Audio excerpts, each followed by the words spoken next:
SKSM, Strzeblowskie Kopalnie Surowców Mineralnych, producent surowców mineralnych do produkcji ceramiki, szkła, chemii budowlanej i budownictwa inżynieryjnego oraz drogowego.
Odkryj tajemniczy Dolny Śląsk.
Prosimy bardzo złożyć autografy jeszcze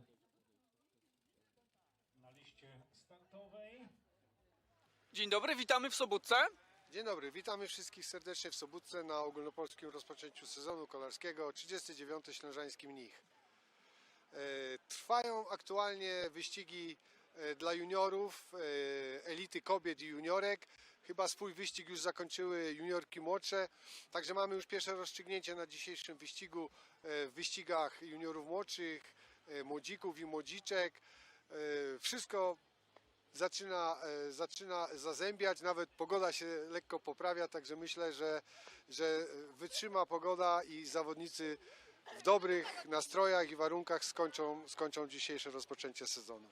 No, miałem nadzieję, że choć na pogodę będziemy mogli narzekać, bo wszystko inne jest dopięte na ostatni guzik. Tymczasem nawet pogoda sprzyja. No tak jak mówię, pogoda się poprawia, robi się coraz cieplej, zaczynają podmuchy wiatru przychodzić troszkę większe, co przy takiego rodzaju wyścigach daje dodatkowe atrakcje i dodatkowe możliwości taktyczne, jeśli chodzi o rozegranie wyścigów, a to dla kibiców jest bardziej atrakcyjne. Czyli zapraszamy do kibicowania na trasie, ale również zapraszamy na bezpośrednią relację live na kanale YouTube. Można linki znaleźć na naszych mediach społecznościowych. Będzie komentarz w języku polskim, tradycyjny, ale w tym roku jest to nowość. Jest również komentarz w języku angielskim. Dziękujemy bardzo. Dzięki bardzo. Dzień dobry, witamy w Sobótce. Dzień dobry, serdecznie witamy w Sobótce. Otwarcie sezonu kolarskiego to jedno jedyne oficjalne, jak to się mówi bardzo umownie, ale przechodząc do rzeczy, świetny wyścig dzisiaj, bardzo fajna frekwencja, elita męska, wyścig bruki i szutry, po raz kolejny w randze wyścigu międzynarodowej kolarskiej UCI, po raz kolejny dzięki Vena Sport Live możemy to zobaczyć na żywo, także bardzo serdecznie dziękujemy. Zapraszamy do Sobótki, tutaj, gdzie przed chwilą odsłanialiśmy skały w Alei Sław Kolarskich.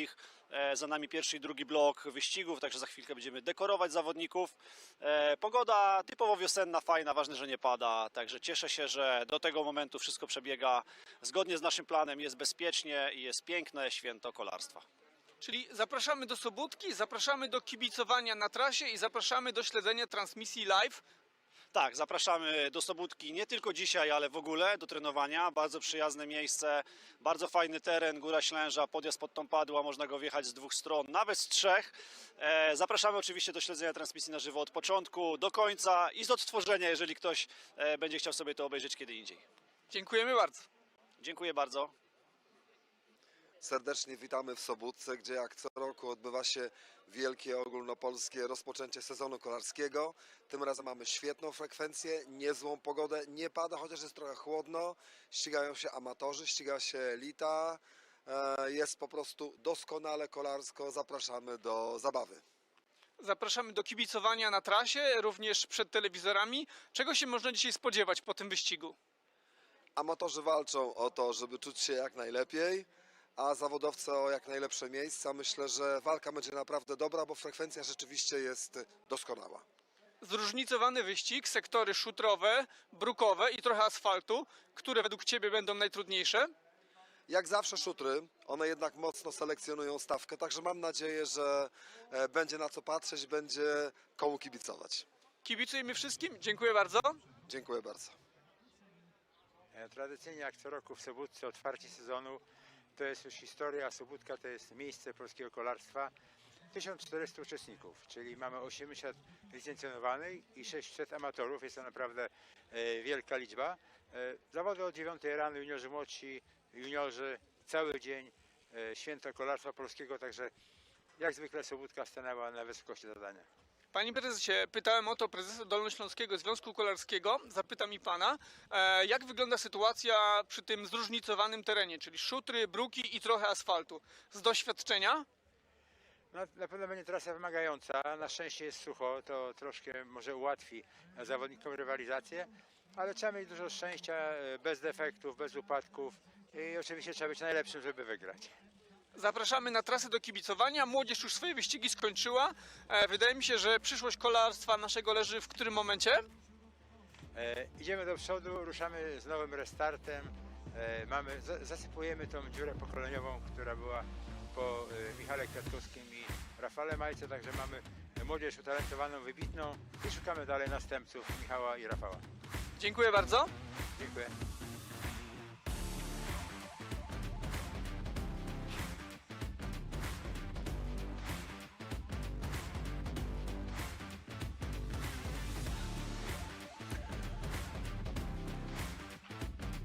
Good afternoon, a very warm welcome to all of you, all the cycling fans watching today's race.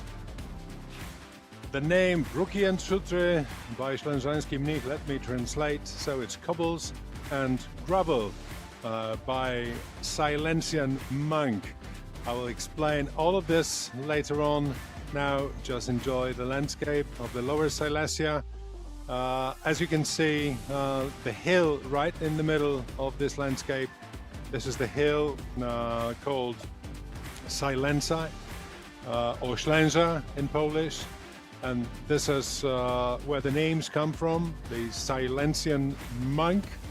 There's a legend connecting a statue of a monk who climbs this hill, saying that I'm not even sure if he climbs the top of the hill, if he climbs the summit, or if he descends right to Sobótka, this nice place at the feet of Slezanski.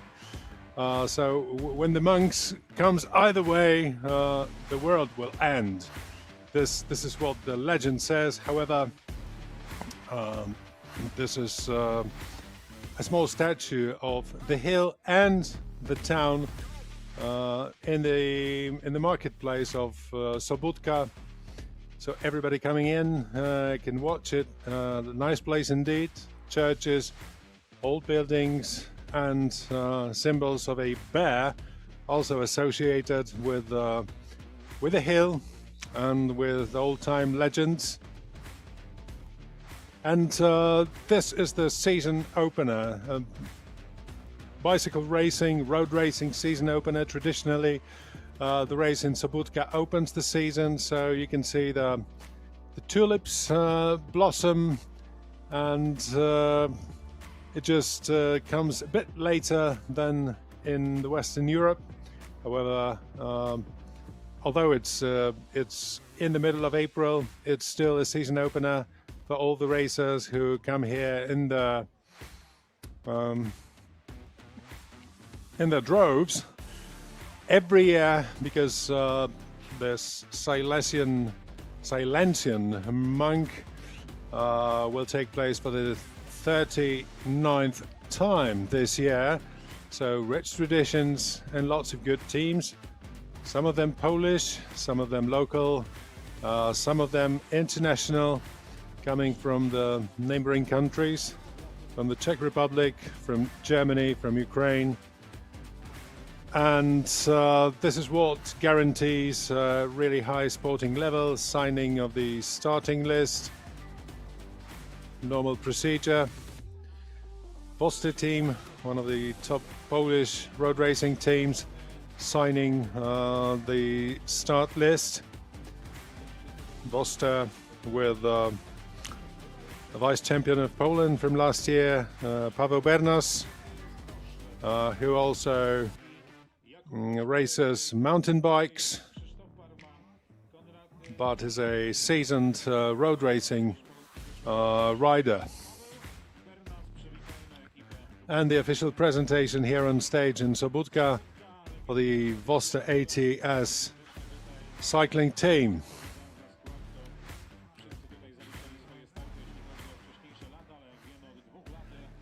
The last year's race was won by Norbert Banaszek, a Polish rider, however, playing his straight in a Czech ATT investment team. Very strong outfit, also present this year with 5 Polish riders and 2 Czech nationals in their ranks. Norbert Banaszek opening the list with number 41 this time around, with Tomasz Budziński, number 42, and then the 2 Czech riders Martin Wolter and Krzysztof Kral, alongside with Marceli Bogusławski, Tobiasz Pawlak and Michał Pomorski.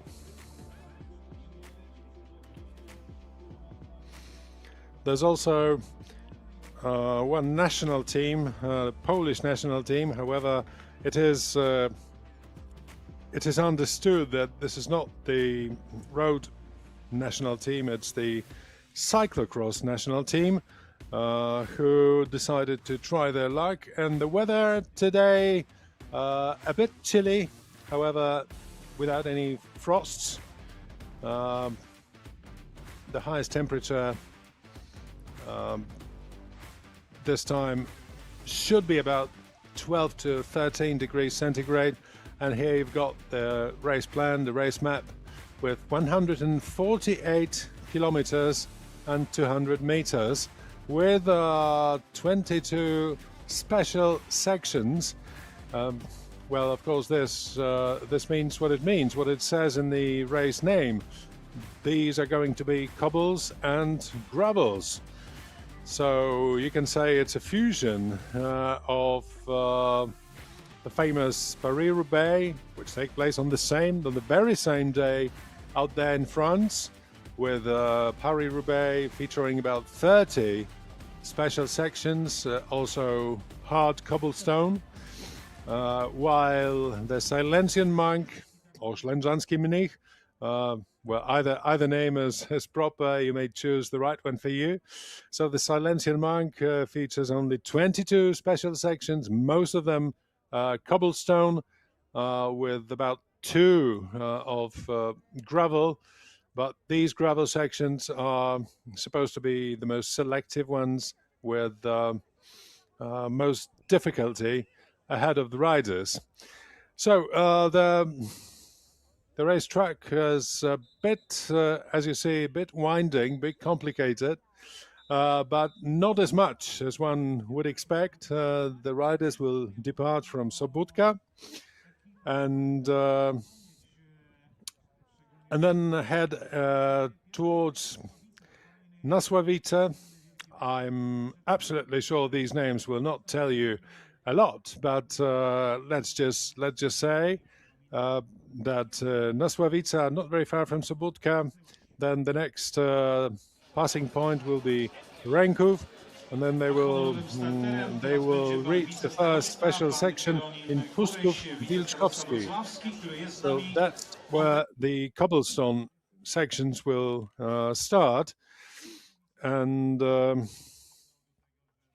then follow in nice intervals.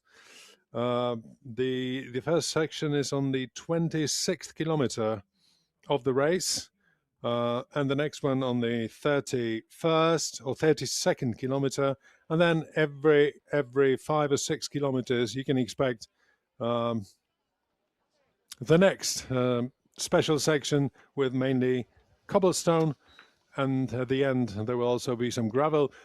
One cobblestone section is especially tricky, the one in Jellovita. I think it's at the farthest point. Seeing from here, looking from here from Sobutka, so in Jellovita, it's actually a mixture of cobblestone and gravel.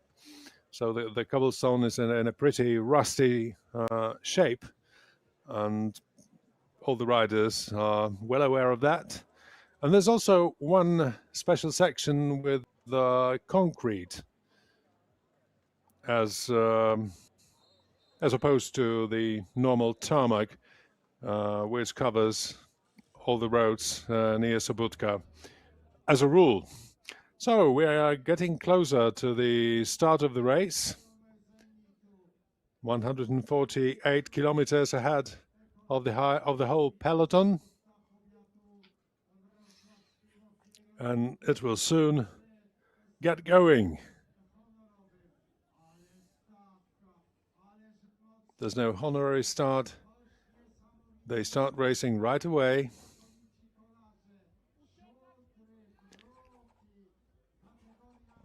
So everybody's waiting for the sign, and the race will be on any minute now.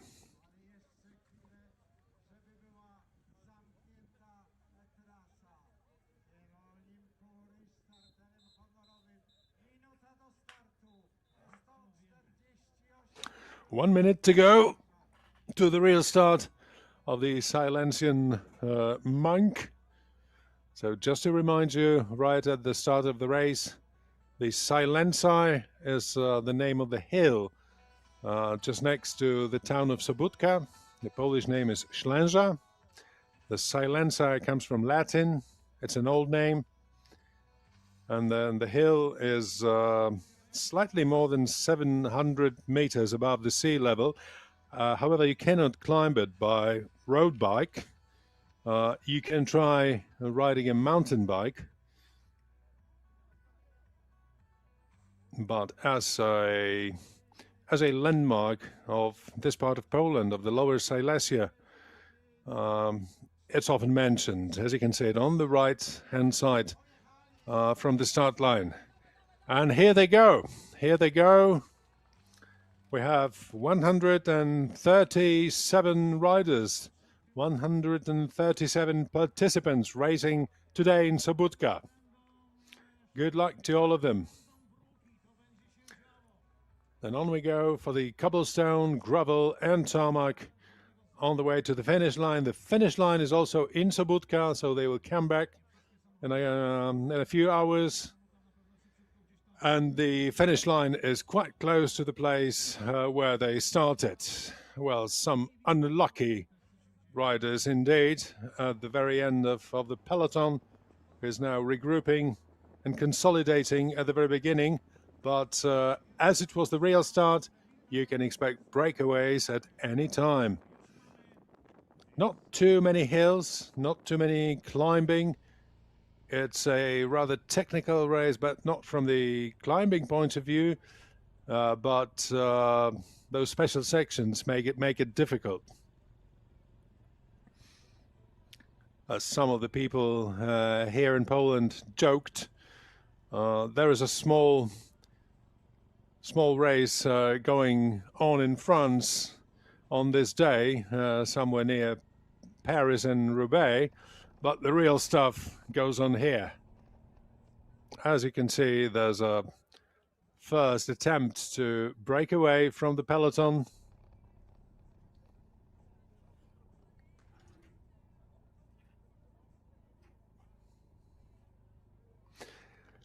And as far as the starting list is concerned, we can say that the top Polish teams are present. And the rider that's trying to break away seems to be from the Czech team Tufo Pardus Prostejov. And they're right here with Jan Kaspar, Franciszek Kocur, the only Polish rider in the lineup. and then all the rest are Czech. Andrzej Pokorny, Wojciech Soukup, Łukasz Raszka, Tomasz Vrana, and Andrzej Michalowicz. And there's a crash, probably the first crash of the entire event. Nothing serious, hopefully. So the breakaway is closer to getting formed. About 5 riders eager to go ahead of the peloton. And of course, you should wonder at this stage if the peloton will allow for a breakaway so early on. We're passing the Strzegomiany, the village next to Sobutka, and the five-rider breakaway looking determined to go.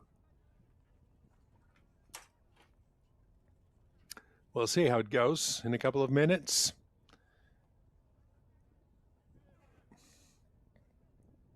Riders from different teams present here.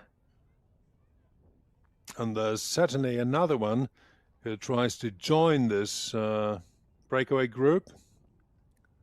So this will make it 6 ahead of the peloton. But the peloton goes faster, and there are other 3 riders also trying to join the breakaway. Not sure really if this is going to succeed.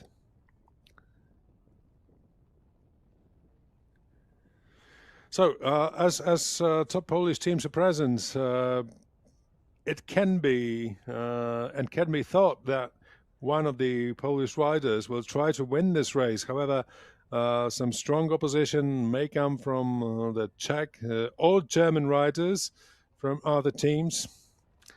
I told you already about the Voster ATS team. There's also Mazowsze Serce Polski, another Polish team with the national cyclocross champion Filip Helta in their ranks, with Hubert Grigowski, also young talented rider. So we'll see how it goes. There's a new team, a merger of 2 earlier existent teams in the Polish peloton, Wibatech Lubelskie Perła Polski, with Mateusz Kostański, Bartłomiej Proć, Szymon Wiśniewski, Kacper Majewski, Igor Sęk, Alan Banaszek, former national champion, and Radosław Frączak taking part in the race in Sobutka. So they will also try to win the race today. And as you can see, the breakaway is not going to be successful this time around. Maybe another attempt. I think it's a bit too flat at this stage to try to break it. But there will be some small hilly sections where you can try harder and maybe succeed.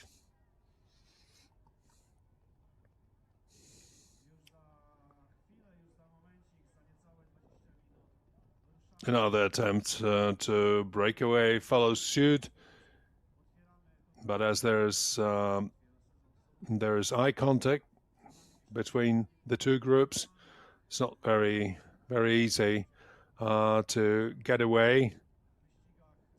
We're in Sulistrovice.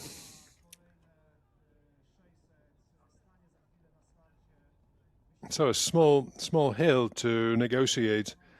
We'll be ahead of the riders quite soon. I don't know if the 4 riders in front of the race actually know that there are some small hills, some small climbs. But it needs to be said, quite frankly, none of these small hills are difficult enough for professional riders to cause any trouble.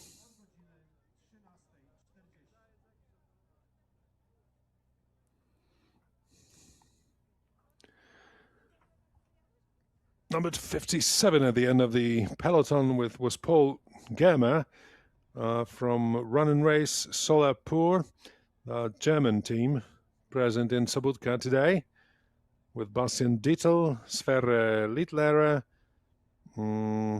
Nicola Schleuniger, and Louis Strasser. So 5-person strong German team. There are teams that brought less than 7 riders. That 7 was maximum stated in the race regulations, but some of them, the minimum was 5. So some of them run today with 5-person strong outfits.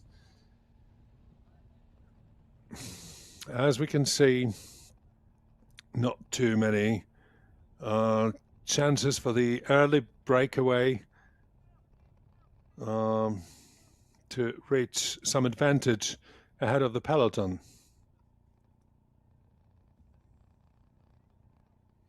So another regroupment, another reshuffle.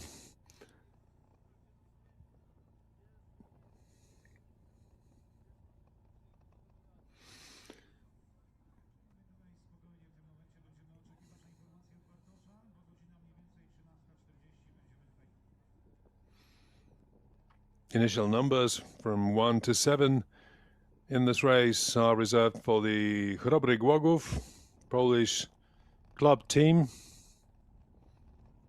We could see one of them a while ago at the end of the peloton, and now we just go back to the front with another attempt to go solo this time.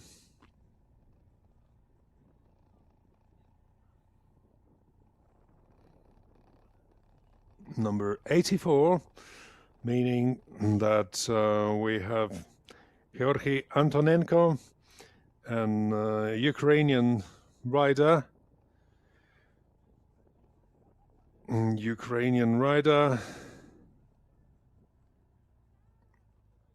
From the Energus cycling team, going solo with 137 kilometers to go is a brave attempt. The Energus cycling team is a continental group registered in Lithuania, and they are here with a international lineup with 2 Ukrainians, Pavlo Antonenko and Georgi Antonenko, Lithuanian Rokas Kmieliauskas, Pole Marceli Pera, an Estonian Reit Arm, and 2 Latvian riders, Martin Spluto and Karlis Klismets. So a strong-looking international team. We are getting closer to Przemyłów, another village along the race. So this is where one of those small hilly sections are ahead of the riders, and there's another one who joined Antonenko, who answered his invitation to Breakaway.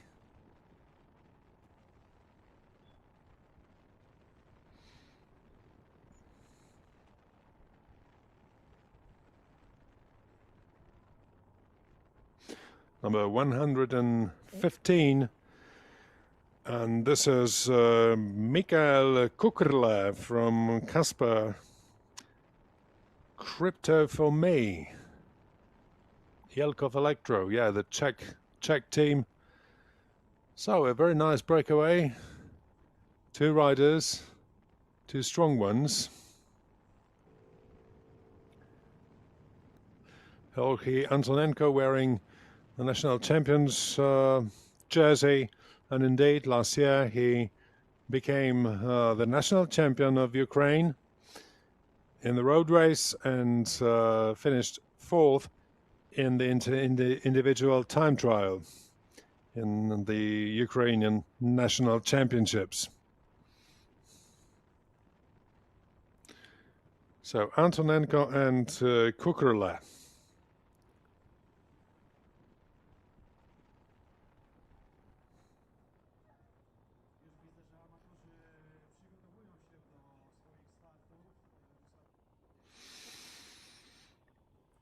As you can see, the riders have now almost closed the initial loop.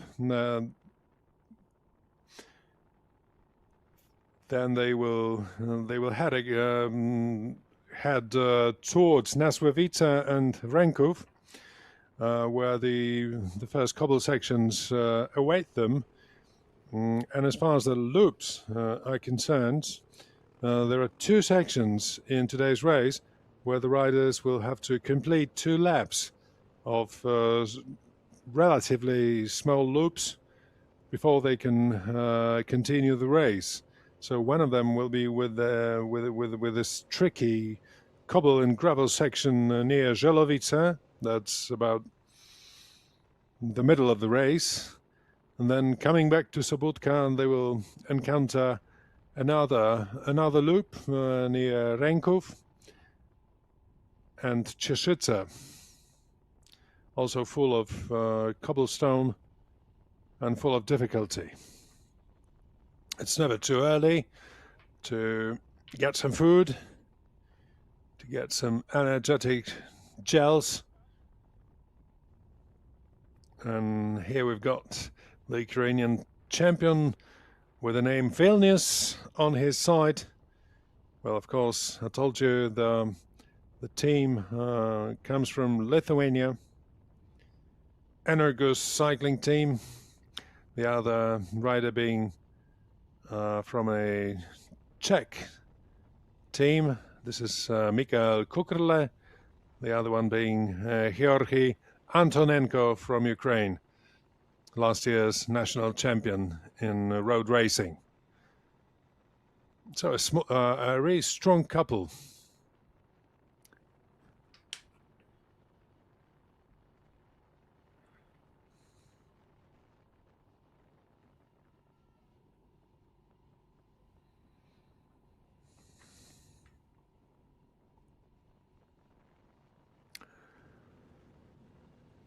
We don't have the Polish national road racing champion in the peloton today because Rafał Majka, who won it last year, finished his career, very rich and successful international career.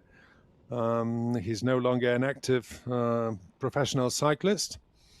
So we have only the vice champion, the runner-up, and this is Paweł Bernas, about whom I told you at the beginning. He comes not too much after his participation in the Cape Epic mountain biking multi-day race in South Africa, in Cape Town,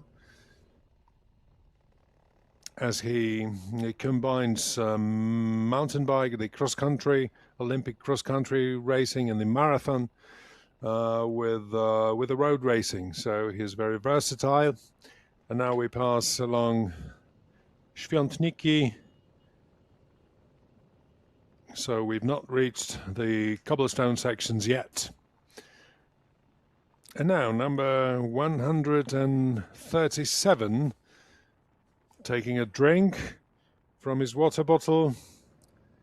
This is Michał Brauliński from the Region Śląsk, meaning Silesia team. Well, an interesting fact about this team, there are a couple of Lithuanian riders there, with Tomas Vaitkus being the best known of them. Lithuanian veteran with also a very, very nice professional past, with the years when he was riding for such teams as Jeux Desert, as Discovery Channel, as Astana and Radio Shack, alongside many very well-known professionals. And now, at the age of 44, he regrouped with a smaller team and still enjoys cycling. Competitive cycling. Tomas Vaitkus coming from Klaipėda in Lithuania. Three times national champion of Lithuania in road racing. His first success of that size coming in 2004, with the other one 2008, and the last one in 2013. Oh, there's a crash. There's a crash with number 25 being on the deck at the moment. Piotr Kusz from Wieluń team, and the other one, number 57, Paul Germa from Run and Race, Solar Sun. Quick repair to the bike, and I'm sure they will catch the peloton later on. While there's another attempt to break the main group, to break away from them. Some dust here, but it's not the gravel section. We need to wait a bit more for that.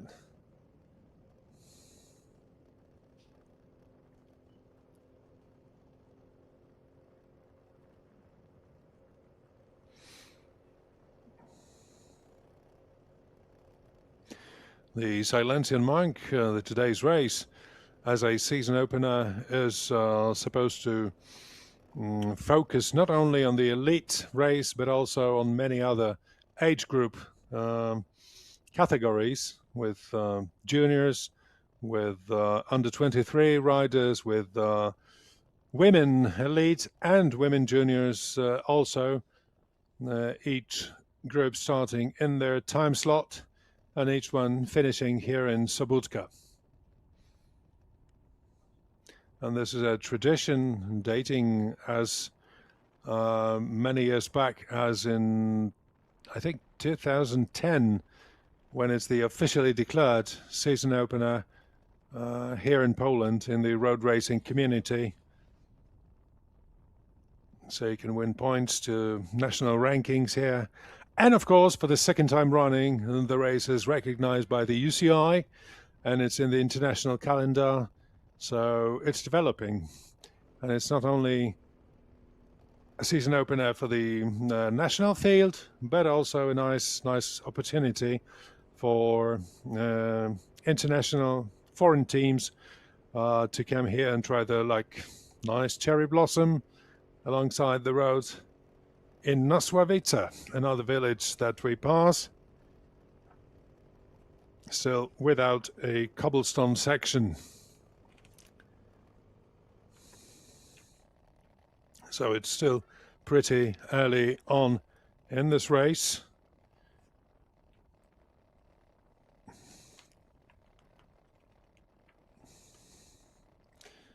Jellovita. This is about 20 kilometers after the start. So let's say it's the end of the warm-up. Road cycling especially, has this nice feature that it actually comes to the fans.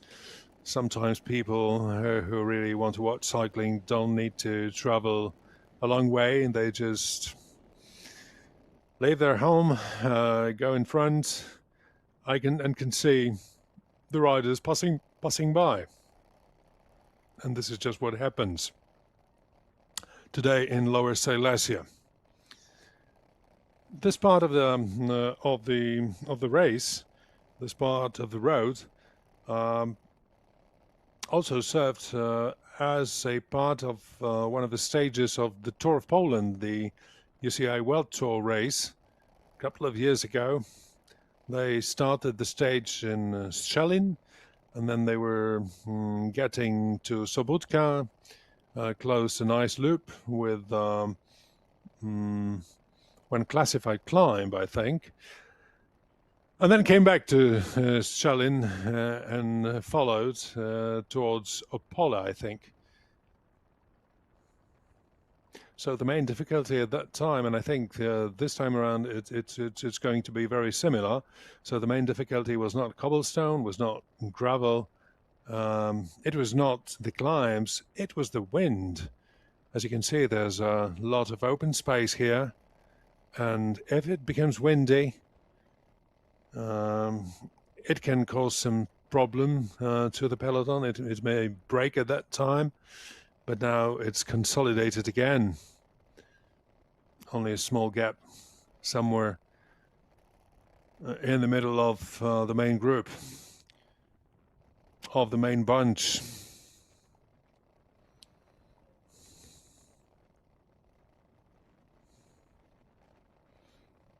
Good racing speed kept by the groups in the peloton. Not too much advantage from the two guys in the breakaway. I think it will have plenty of opportunity to regroup and change even before they reach the special sections. The old cobblestone running through villages here in Lower Silesia.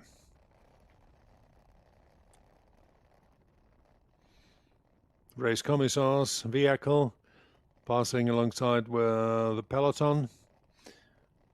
One of the Krobry Głogów riders, Jakub Burczyński, finding it hard to keep the pace. And the two breakaway riders, namely Michael Kukurle and the Ukrainian Grigory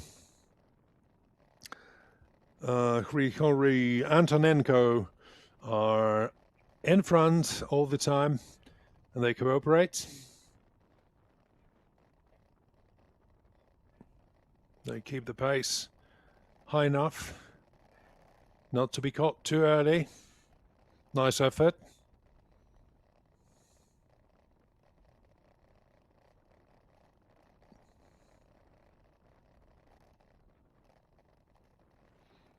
Having a Ukrainian national champion here, I think it's a good sign for the team. They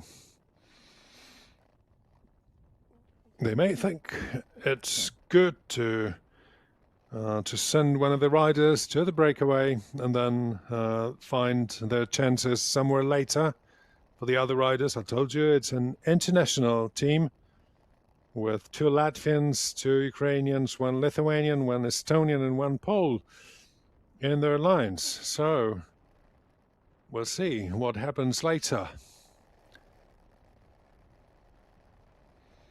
While Kukurle with the renamed team, however, having some rich tradition of racing in Poland, the Czech team quite often present on our racing stage under the former name Jelkov, now coming as Kasper Kreipter for me.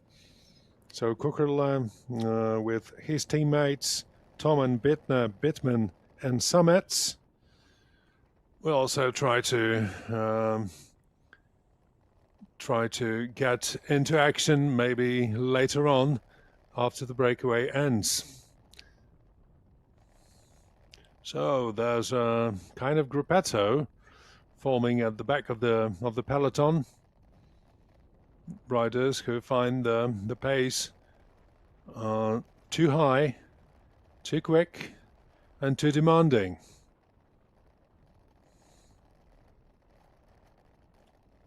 And the peloton goes.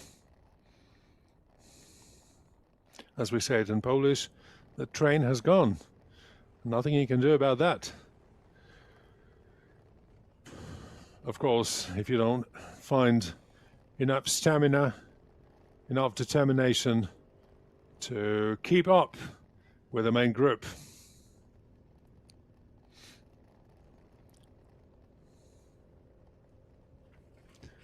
Passing Rankov now is the main group. So Rankov, oh yeah, it's one of those loops that are waiting for the cyclist at a later stage of this race is situated.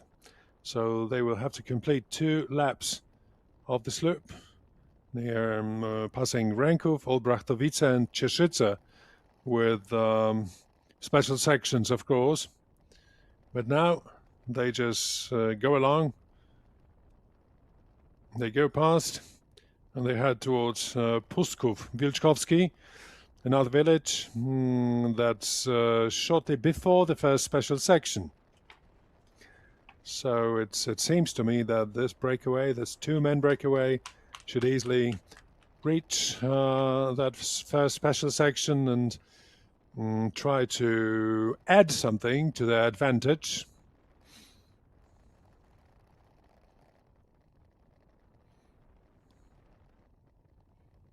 It may seem now that the Czech rider, Michael Kukerle, is giving more to this breakaway. When he's in the lead, it's a bit longer than in the case of Antonenko, the Ukrainian.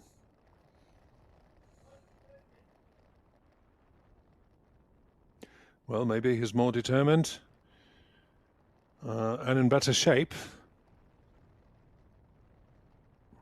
But I'm sure that Antonenko will also have his fair share of the effort.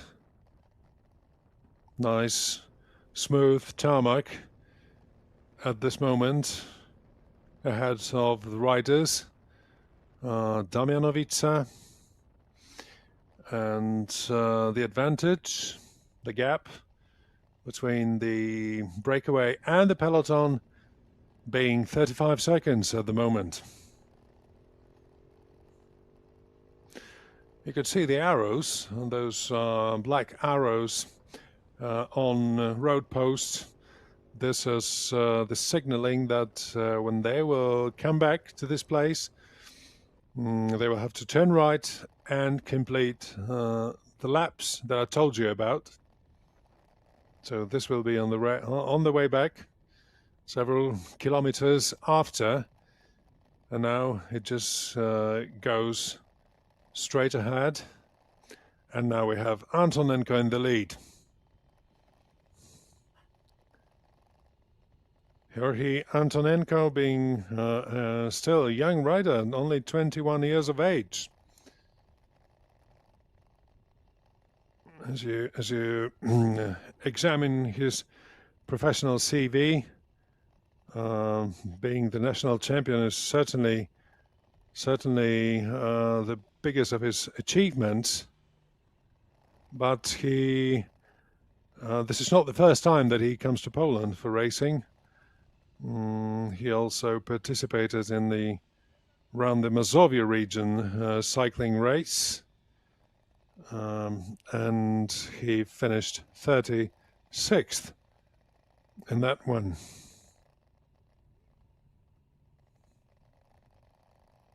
But there's still a lot ahead of him, specializing in one-day races. So today's occasion, a very nice opportunity for Georgi Antonenko.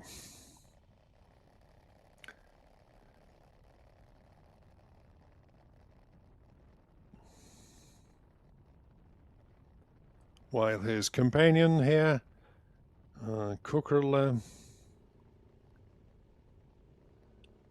coming from the Czech continental team, Kasper Krepto, for me, also many times present in the race, in different races here in Poland.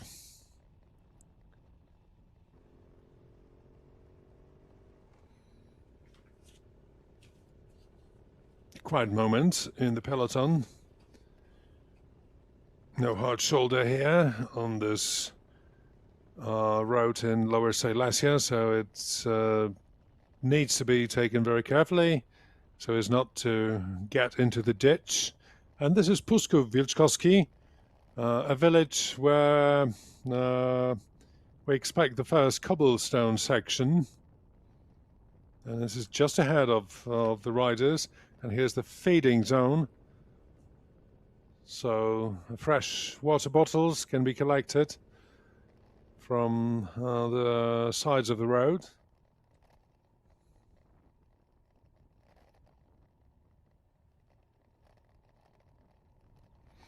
All the UCI standards, of course, being observed and followed for the second year running here in Lower Silesia near Sobotka for the Slezanski Mnich cycling race.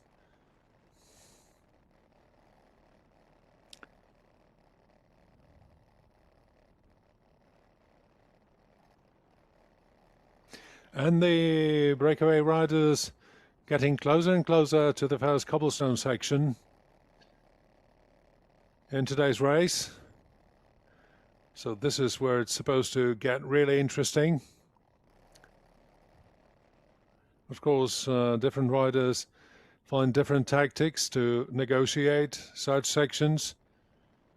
Of course, the bike preparation, the tire width, for example, is crucial in such moments. So, of course, I think they're all well prepared for such a challenge and will know how to do it. But now it's just plain sailing. It's all straight. But we can see the signs signaling the start of the first cobblestone section. So it's not so plain, and it's a bit more demanding. It's not, let's say, the hardcore cobblestone like in the Paris-Roubaix. It's also in the middle of the fields, of green fields of Lower Silesia, but it's relatively easier from those hardcore sections, so you don't need to stray away from the cobblestone. Try to look for some flat surface in the hard shoulder just next to the main road. So that's how they pass it. Some of the Polish teams, they made a reckon ahead of this race to examine, because those special sections change from year to year. So they examined everything, got prepared, and we'll see what the effect's going to be.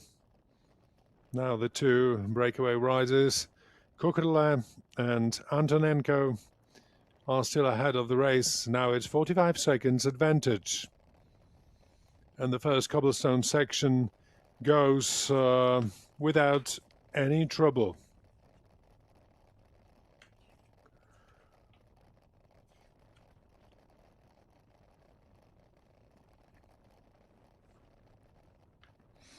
And they still have to keep in mind that this section in Puszków-Wilczkowski will have to be negotiated once again when they come back along the same road a bit later. But this one seems to be easier. It's just 3 stars out of 5 given by the organizers, so it's not the hardest and not the harshest of all the cobblestone sections. The next section will be of the same difficulty level, being 3 out of 5. The third one, which means the next one after Jellovita, will be only 2 out of 5. So even an easier one. Same as 3 following ones. But while they get as far as Jellovita, they will encounter the hardest sections, having 5 stars out of 5. And this is the one that I told you is combining gravel with cobblestone, or decomposed cobblestone, let's put it this way.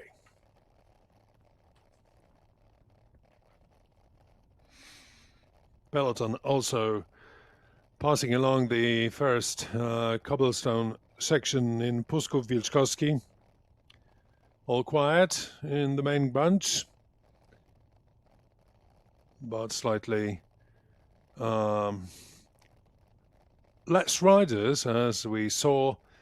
Some of them found it difficult to keep with the pace.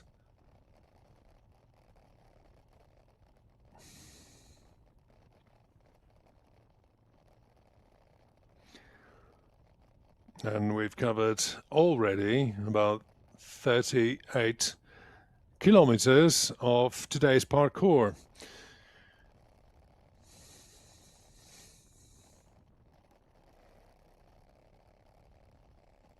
So it goes fast. It goes fast, as you can see, some of the riders using the hard shoulder. Some of them, of course, making a toilet break.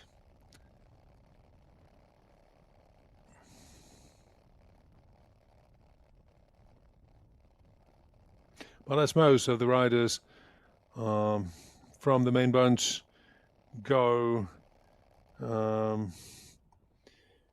in the middle of the road using this middle section, this means that it's just comfortable enough and they don't need to go sideways.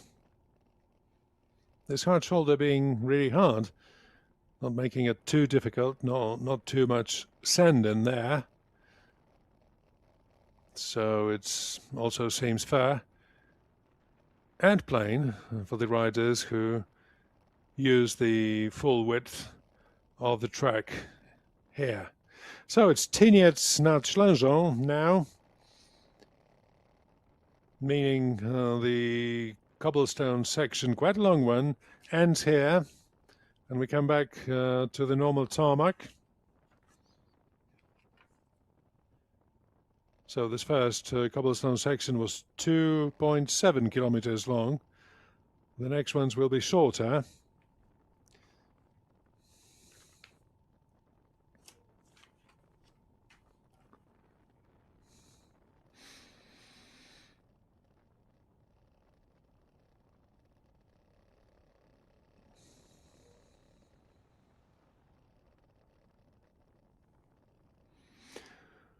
And little has changed in the front part of the race.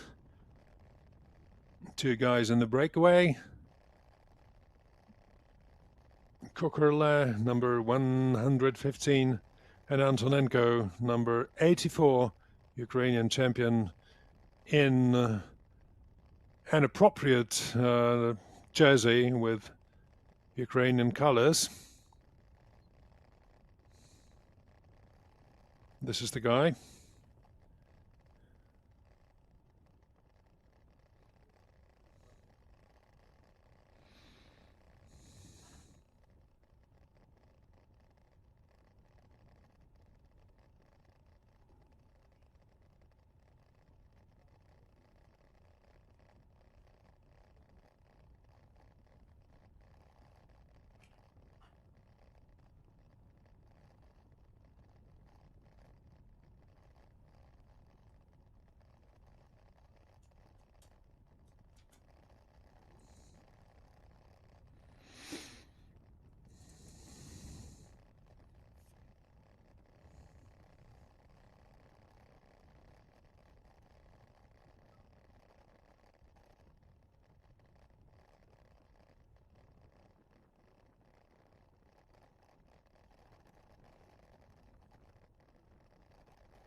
So another cobblestone section for the breakaway.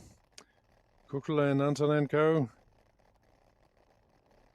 on the rough surface. This time around it's shorter than the previous one. So they'll be after it. They will have completed the special section very soon.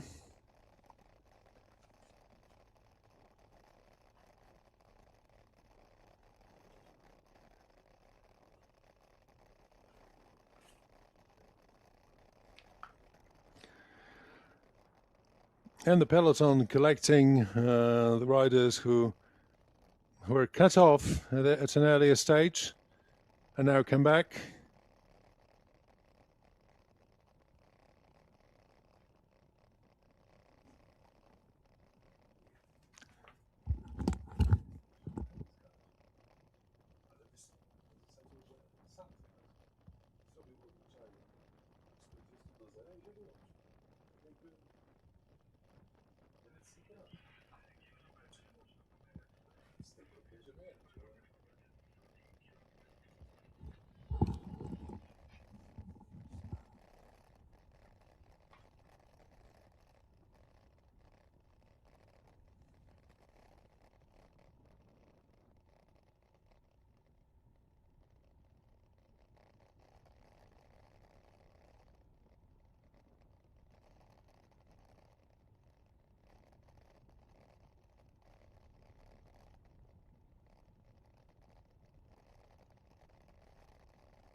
So these two are really in good shape. Lots of energy, good racing speed, and the hope that they can make it on this large distance, about 100 kilometers ahead of them before the finish in Sobotka.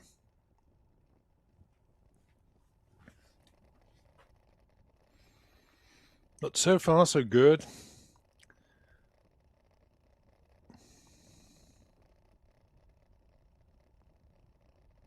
The majority of Slezanski Mnich winners were, of course, Polish riders. This is an important race in the national cycling road racing calendar.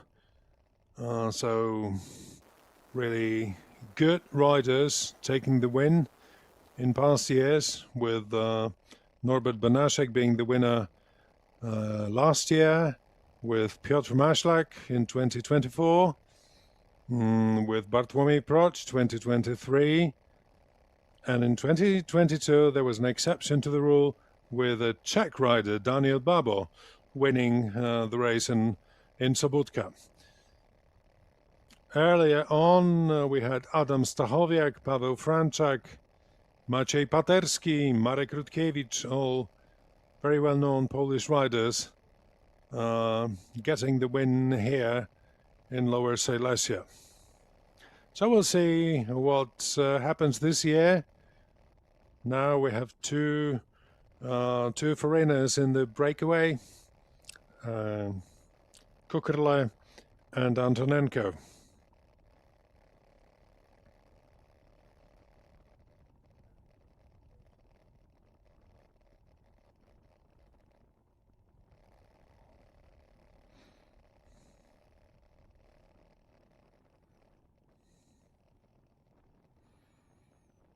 The peloton still riding rather quietly. It's not yet the time, they say, to start the chase, to pursue the two-man breakaway. They feel it in their bones that they're absolutely up to it and that they can chase with good result. Number 48 here, getting the or shortening the distance between him and peloton. So it's Klaudiusz Garboliński from Trójka Piaseczna, Polish club team. While the breakaway is still ahead, and well ahead of the peloton. Nice spring weather. Not too much sunshine though. Some clouds, no showers, and lots of green fields all around. Not too hot, making it perhaps a bit more comfortable for the riders who like such conditions to race and to keep good tempo. Another cobblestone section.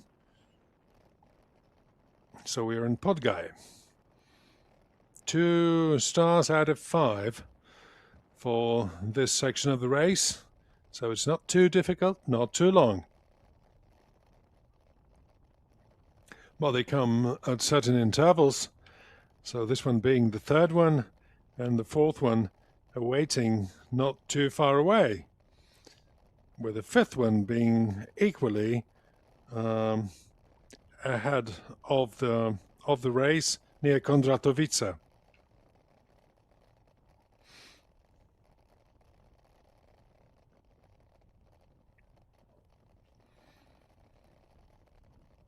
These cobblestone sections being main roads in these villages, still widely used by the local community. It's just a different situation from the one in France, where the farming, mainly farming field roads are being conserved by local societies, mainly for the benefit of the cycling race. Hardly anyone uses them apart from the riders once a year, and apart from some farmers that still travel through their fields. Now these are different. These are normal roads, and anyone can ride there, not only by bike, but also by their car, tractor.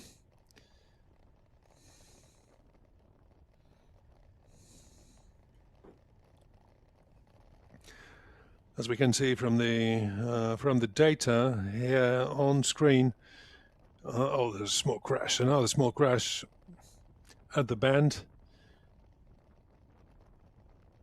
Looked like he slipped from the road on some grains of gravel. One of the Voster team riders got it in the back. Number 12, meaning it's Krzysztof Parma from Voster ATS team.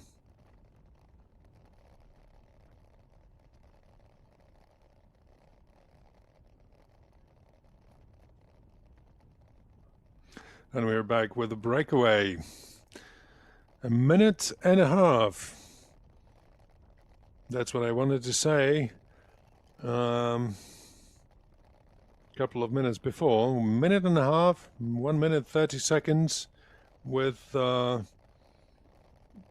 tendency to accumulate this advantage and get more, with still about 100k to go.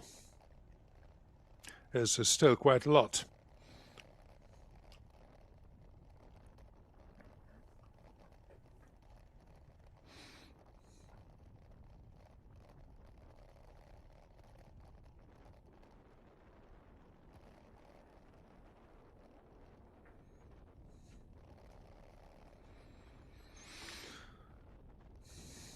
Good nutrition awareness from Michael Kukerle.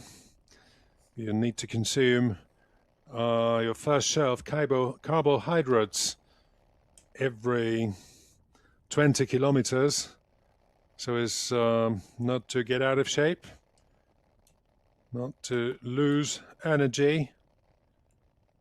And we're in Karchen, another village on the way, and Karchen, as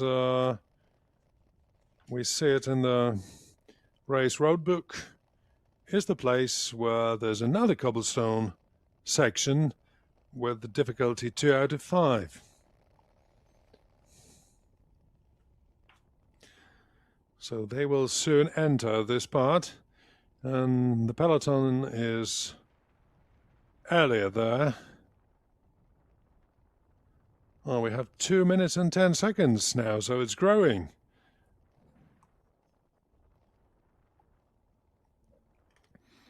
The advantage growing with each covered kilometer.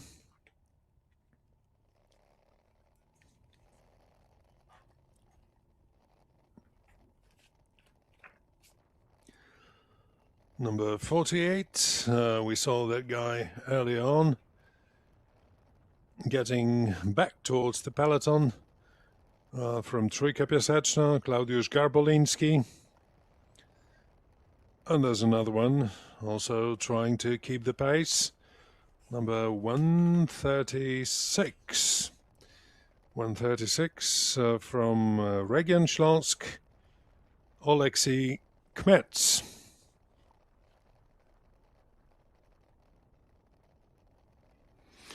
Another Ukrainian in this race. International lineup for Region Śląsk, being regional team.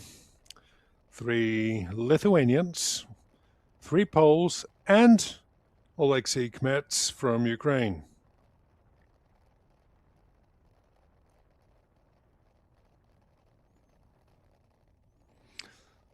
(123), ladies and gentlemen. 123, that's Igor Kujawa from Kartuzy,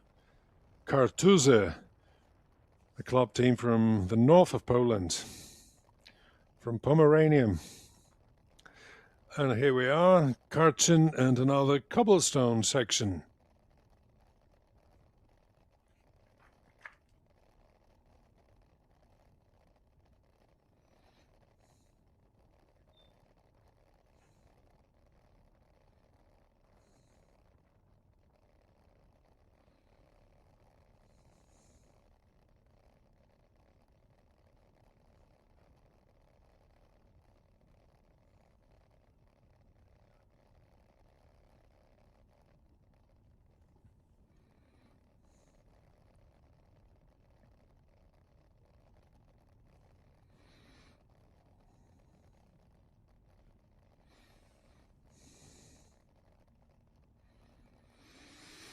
Seems to me that the leading two have already got through that cobblestone section.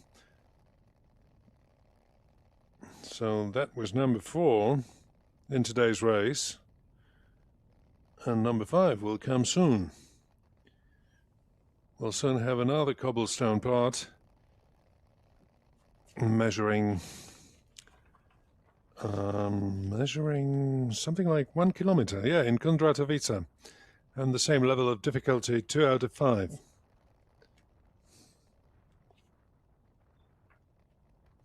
Yeah, here we are. This is the entrance.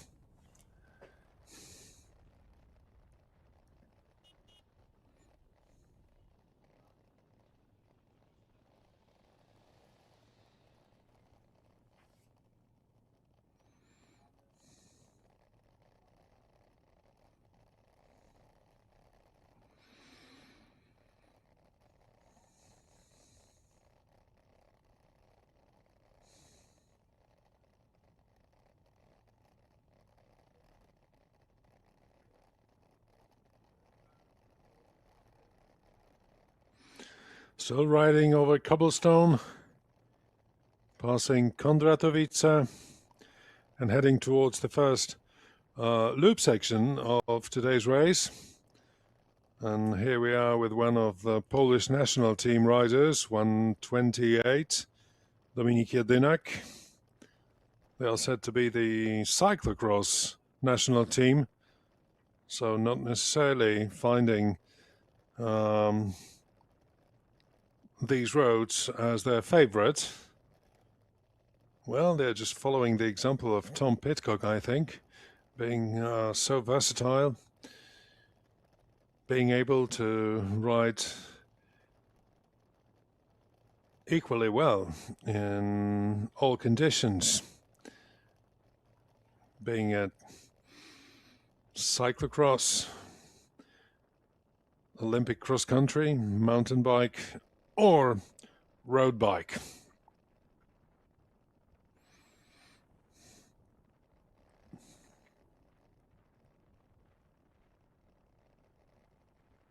So the main bunch being, I think, a couple of kilometers before this cobble section number 5 in Kondratowice, while the 2 breakaway riders will soon reach section 6 near Prusy.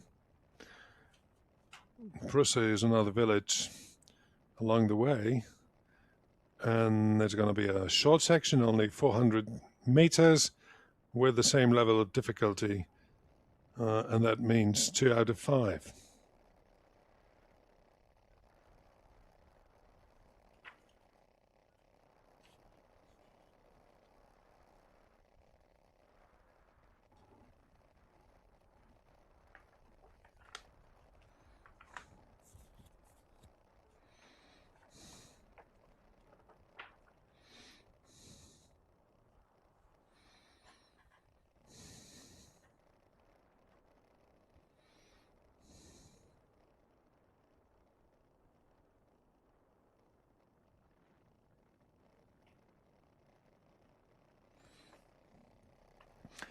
Two guys still in an attacking mode during the Slezanski Mnich cycling race in Lower Silesia, Poland.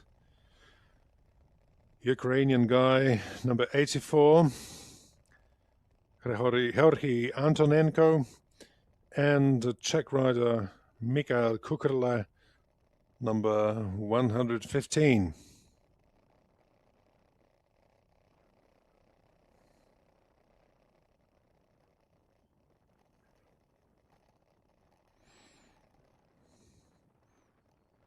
The pursuit being not too demanding, not too fast, enabling and allowing the breakaway group to enrich their advantage.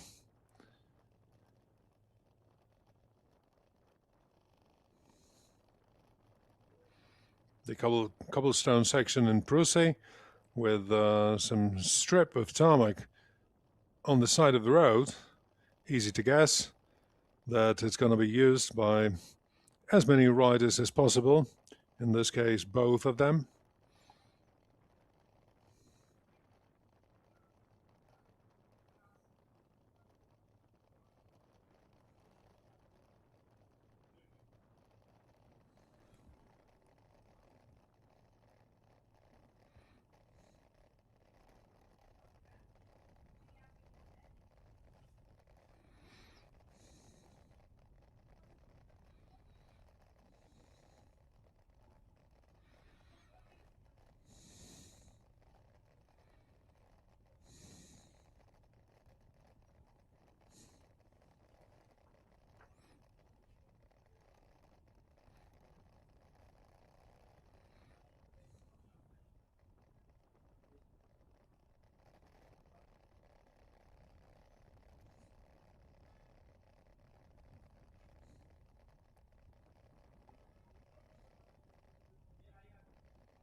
A few riders have withdrawn from the race. We receive reports that at least 3 riders have called it a day, and these being number 129, Kacper Kaczmarczyk from the Polish national team, 130, Kacper Kwiatek, also from the cyclocross national team, and 142, Franciszek Cierpikowski from Stal Grudziądz. So this initial part of the cycling race in Sobótka and around Sobótka was a bit too hard for them. Everybody's got a fair reason to decide that way, but the majority of the riders still remain in contention for the win in this year's UCI 1.2 category international cycling race, Slezanski Mnich. Let me just repeat the explanation why I got this name. Well, the Polish version is Slezanski Mnich. And Slezanski, this word coming from Ślęża. Ślęża is the name of the hill, and the Latin name of the hill is Silenci or Silenci. So in English, it would certainly sound Silesian, coming from the hill and not the region, because the region's name is Śląsk, or Lower Silesia, again, Silesia coming from Latin. So Silesian, as from the hill of Silenci, and Mnich, because, yeah, there is the Mnich means monk. There's this legend about the monk climbing the hill, and so on and so on. So Slezanski Mnich taking place in Sobótka, Poland, Lower Silesia.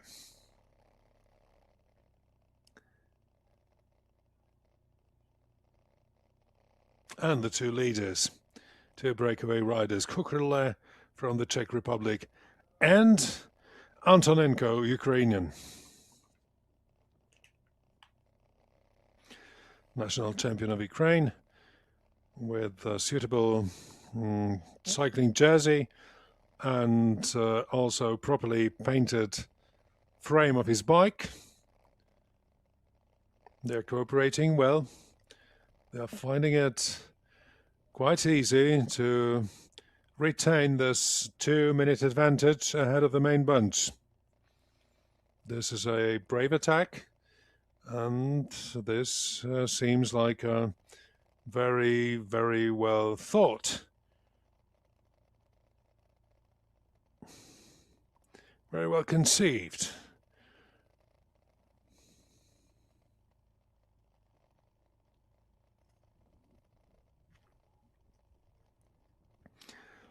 I think their tactical plan may even include trying to complete all the special sections and getting back to Sobótka ahead of the main bunch. We have number 11 here, Kacper Maciejuk. brother of Filip Maciejuk, well-known Polish World rider. Now here we have Kacper, who now helps his teammates get some drinks while being in the main bunch.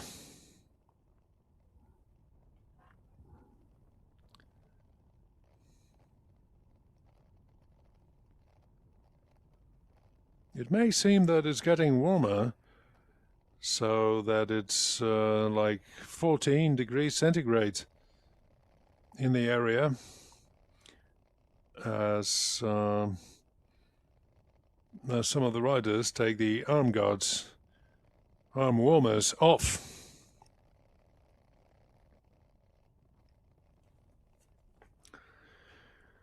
And so, as we're past the village of Prusy and getting closer to Jellovita, one of the hardest sections of this year's race, it's getting closer and closer.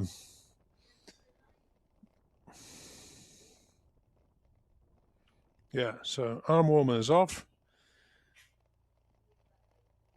A signal to the team car to come closer and to collect the equipment. And here it happens.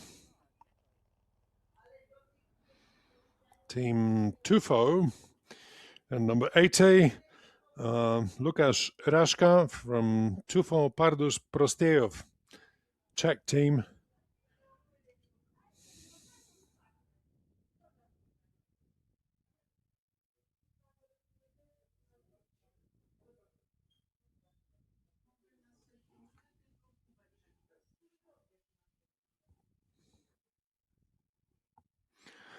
Tufo Pardus, consisting of 6 Czech riders for this race, and a single pole, Franciszek Kocur.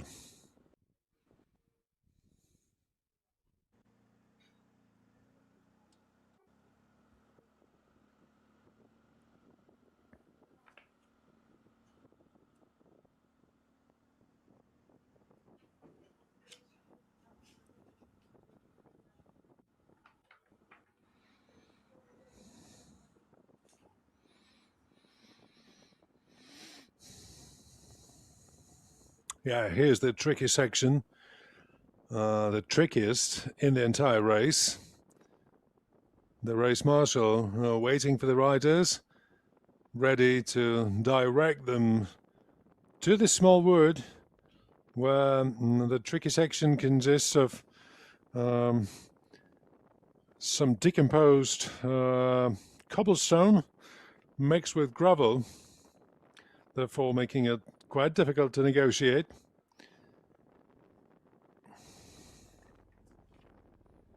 The peloton being near Czerwieniec at the moment.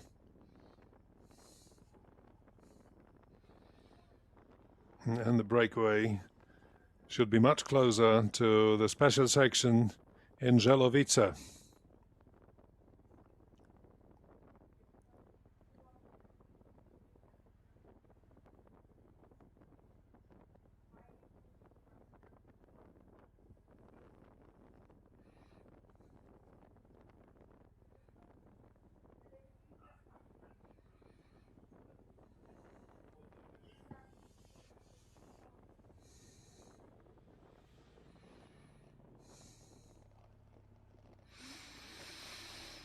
Sharp corner to negotiate here. Sharp turn right. And the main bunch will also be heading towards the loop section in Jellovita.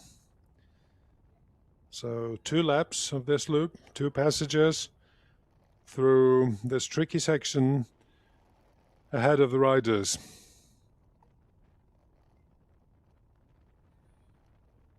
So it's going to combine this difficult section twice with another passage of the cobblestone section in Prusy. That's how it goes. And we'll soon see what happens inside that Wood, the riders who competed in this race last year, I think I'm more aware what's going to happen, because it was also included in last year's parcours.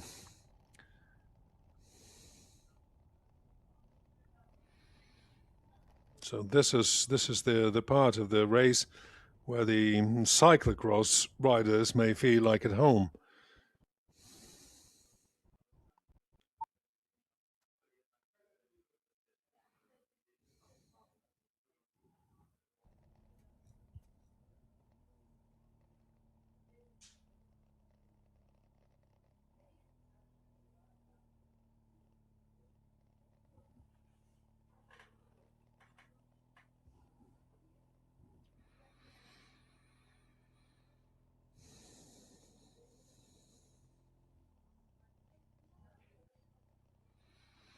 Obviously less than 100 kilometers to go, and spot nice detail here in front of the peloton. There are two very strong teams trying to speed up the pace, namely the Voster ATS team and the ATT Investments team. You can see them on the left now, and Team Voster attributing, adding something to this team effort on the right.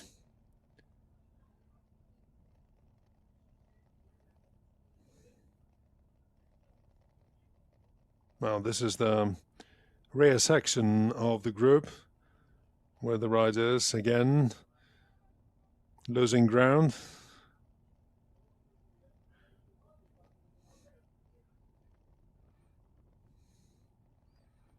Number 51, Dawidiona from Trójka Piaseczna, Polish club team. But the leaders will not wait. And here we have the entrance to the special section. Oh, it's a crash. It's difficult. You have to be very attentive, very cautious here, not to lose ground. It's narrow, it's slippery, and it's difficult. At least two riders being kept after this crash. Nothing serious though, but serious enough to lose some seconds.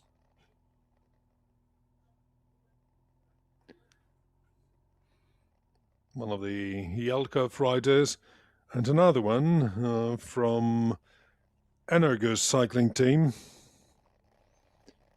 the international team with Lithuanian license.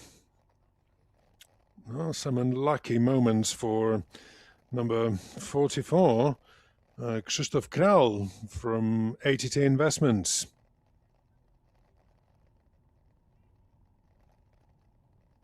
One of the Polish riders from Chrobry Głogów also finds it difficult in this section. You can see there's lots of dust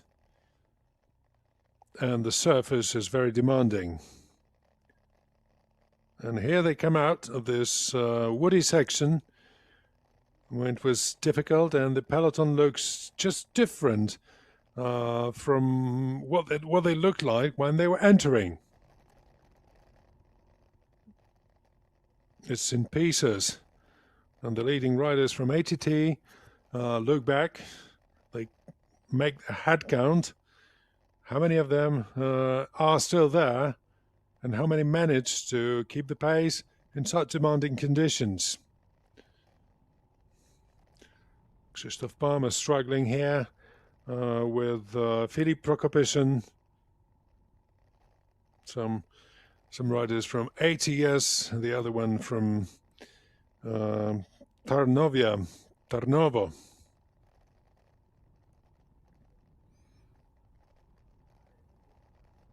And now the chaser just passed these two, Maximilian Carroll from Fanny Gastro Intergay.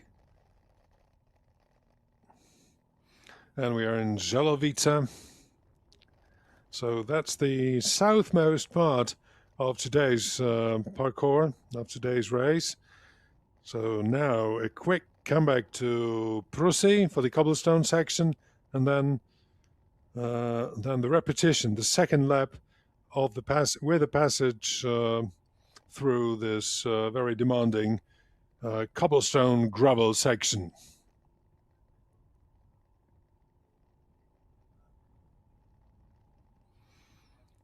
So a messy part where some of the riders were struggling. And here's what comes out of this section. It's like a leading group of about 15 riders. And then there's a gap and perhaps another 15. But this is, of course, the chasing group. We wonder where the breakaway is at the moment. Hopefully they have retained their 2-minute advantage and are still ahead of the chasing group.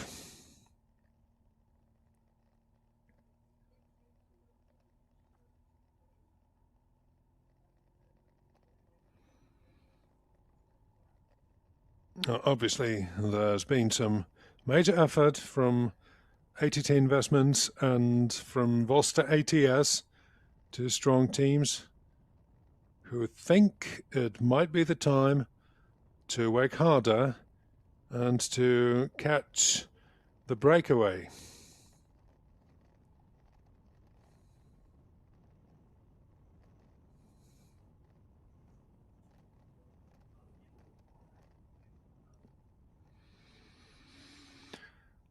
These are the guys that are trying desperately to retain ground and to join back the main group, which turns out to be quite difficult.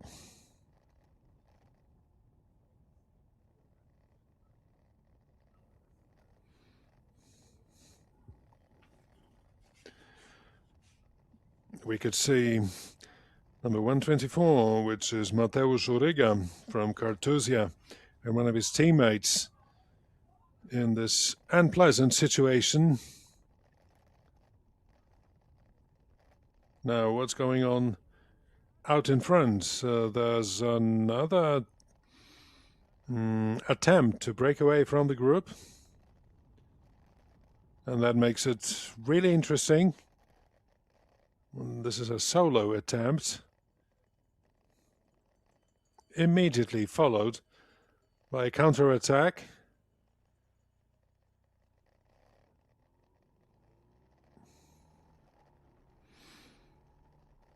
Now there was Matthias Purnoch from Funny Gastro Integray signaling he may need some help from his technical car. And now we can see the length of the gaps between the respective groups, the remains of the peloton. Now it's been decimated. One passage through a really demanding section made it all.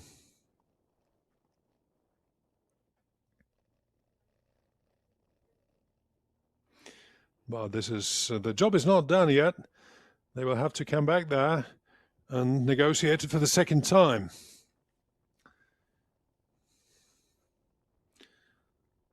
So it's hard to predict what's going on, what's going to happen there with their second passage. So it's only the strongest that remain in the main group. So turning right, and there's a cobblestone section and a feed zone as well.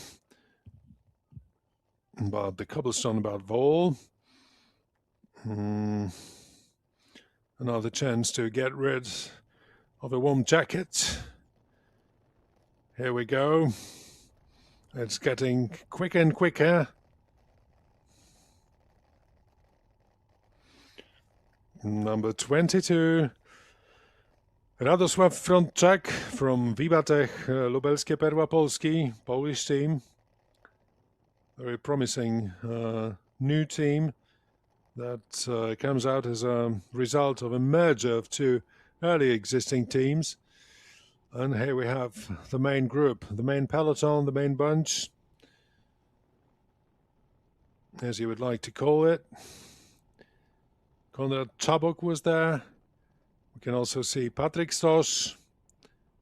And there was Jakub Kaczmarek from Vosta ATS with this team's jersey, again in front of the entire group with Paweł Bernas. So they're taking it really seriously. Mazowsze Serce Polski also in front. And the Lithuanian team, well, that's the team of Georgi Antonenko.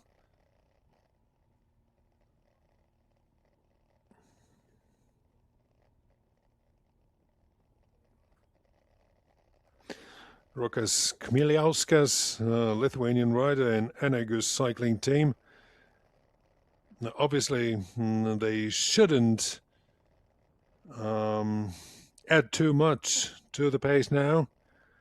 They should rather make it slower, because we think that Antonenko with Mikhail Kukerle are still in the lead, some two minutes ahead of the peloton.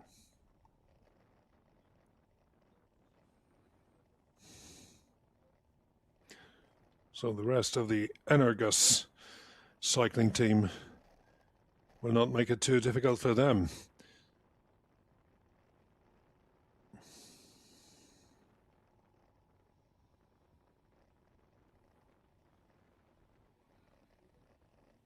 Some active riding also from team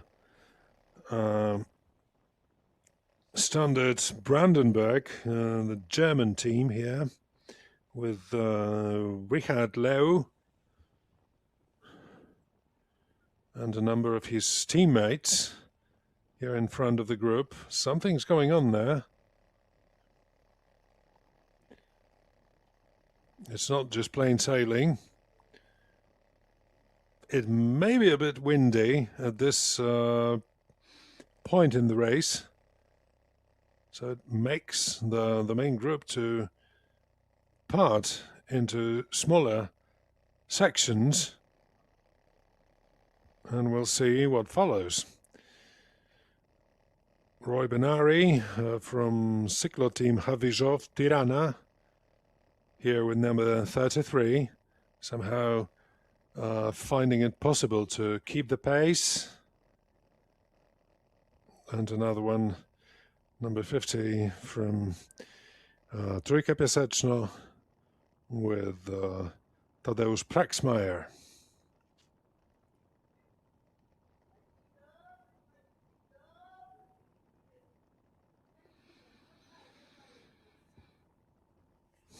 Polish national cyclocross teams really find it hard to keep the speed, to be able to travel with the same passing speed as the top teams here, racing for the win. So Bartosz Mikler was seen a couple of seconds ago struggling somewhere at the back.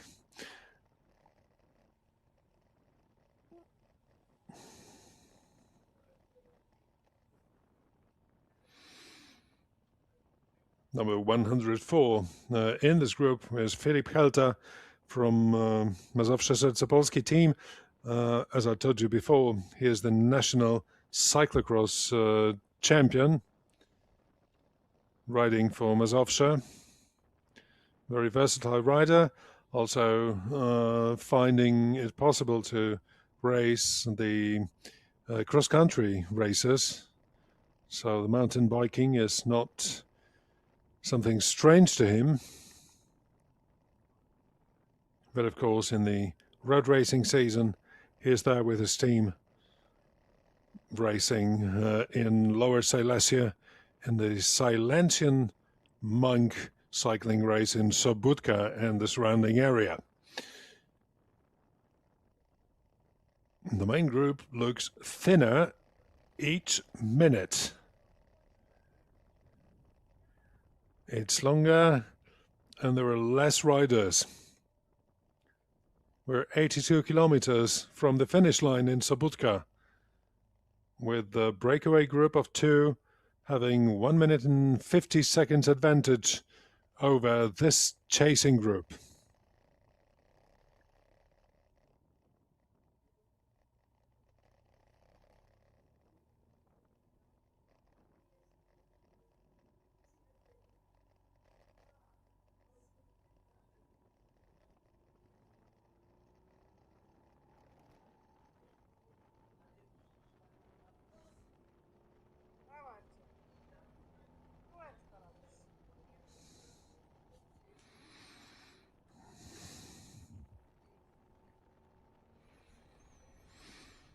So these are the remains of the peloton. The main group is now no longer in one solid piece. It's just torn into smaller sections, and it's going to be quite hard for the riders here at the back to join back the leading part.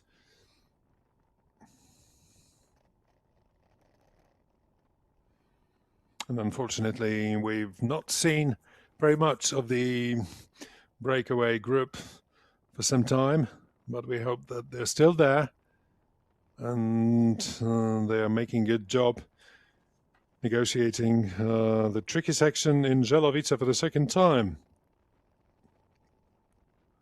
So this is the second lap of the loop in Jellovita. And then they will take the way back to the Sobotka area, to Ręków namely, and to Cieszyce, where there's another loop. Then they will have to complete it twice, coming back to Sobotka. And then we'll see what happens. There's another, let's say, new feature to this part of the race, because coming back to Sobotka, they will not take the same road that they took coming out. They will try another possibility with Oleszna on the way, a small village with another cobblestone section, this one being the last cobblestone section in the entire race.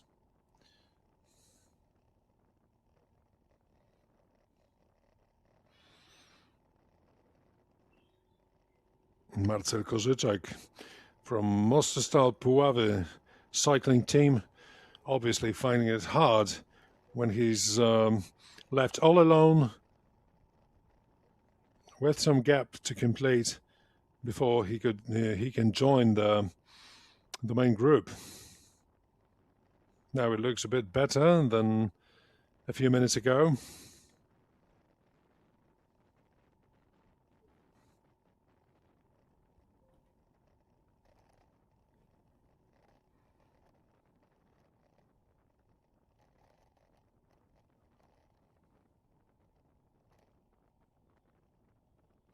And here we are, turn left, and into the wood.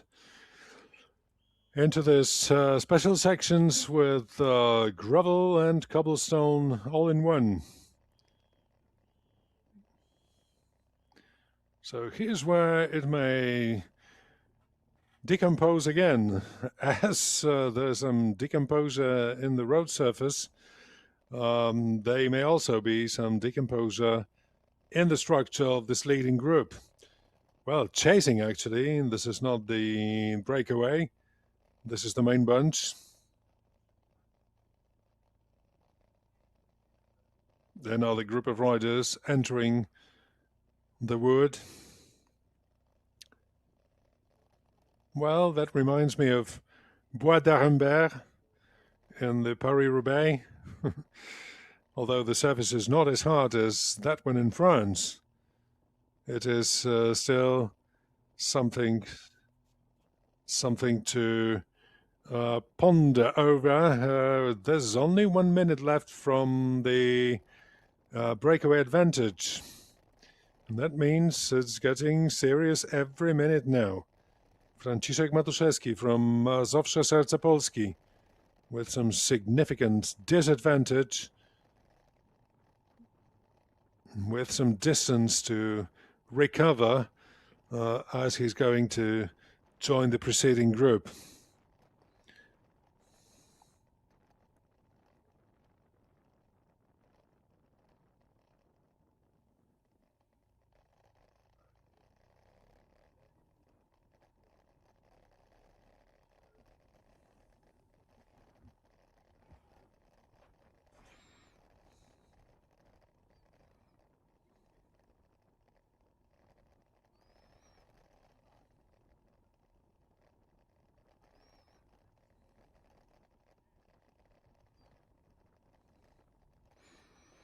It's not easy with team cars and the judges' cars all going the same way to regain any distance in such conditions. And it's getting dusty because of the cars. So you just need to survive, need to wait till the end of this tricky section and then try to go full speed on plain tarmac, on smooth road. Well, this is it. Or almost. Yeah, we're back into tarmac section of the race, so that makes the difference.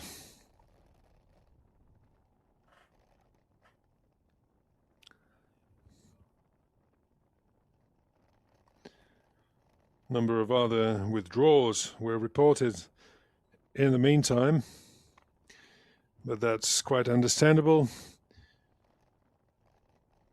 And we now have to determine what the situation in the race is after the second passage of the section in Jellovita. The main bunch is, as we told you, no longer one group. There are splits, there just remains, and this entire group is now about 3K long.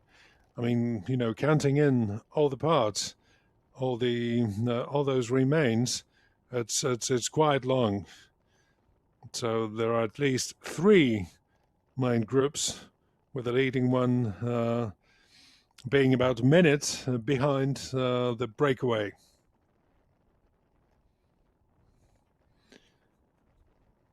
So it's hard to say if the race is about over for the guys who remained in the most distant group, but it's certainly not over for the ones that go in the leading one, and they're still trying to chase the 2 breakaway riders.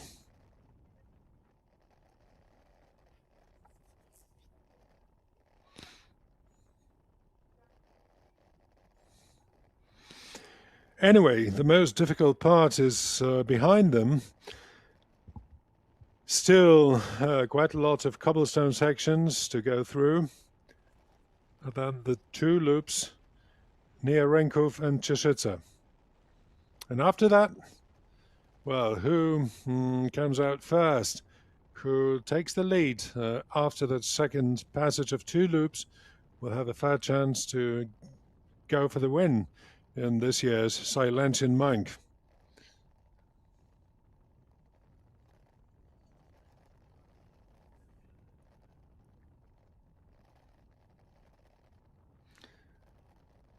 It seems to be slightly down the hill in this part of the race, so that makes it possible for the riders to really reach high speeds and take some rest.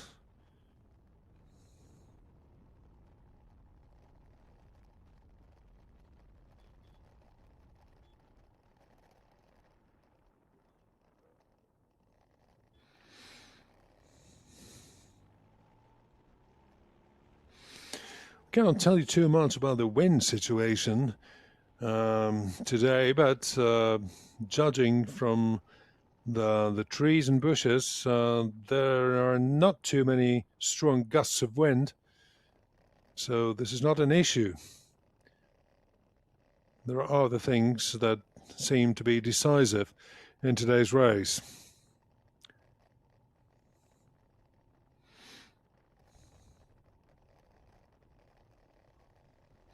And here we are, back to the breakaway group.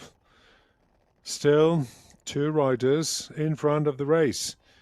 Georgi Antonenko, the Ukrainian national champion, and Michael Kukurla, the Czech rider from Kasper Krypto For Me cycling group from the Czech Republic.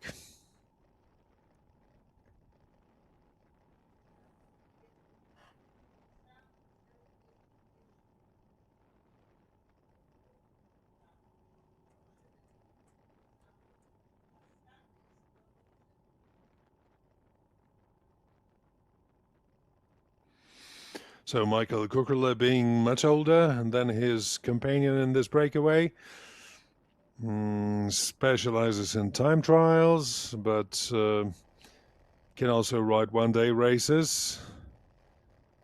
And he was the winner of the Tour de Mazovia, which is the region of Poland, in 2020. But he also won the race, the Tour of the Lower Czechia in 2018. He was the winner of the French race of Tour du Loir-et-Cher in 2022. Again, he won in the same year another French race, Tour du Pays de Montbéliard. He was also the winner of the national championship in the Czech Republic in 2021 and the memorial, Henrik Wasak Memorial in Poland in 2021 and 2023. So his palmarès are really impressive. Very strong rider from Kasper Krypto For Me Czech team.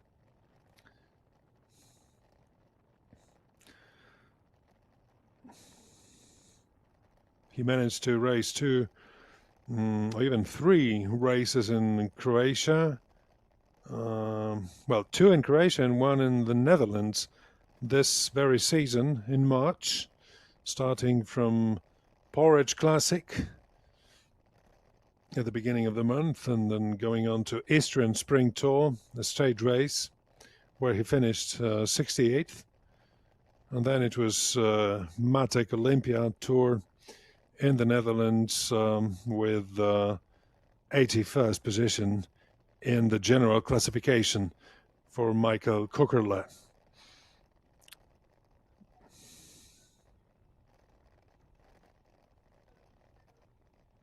So not bad, not bad. Very strong composition of this group.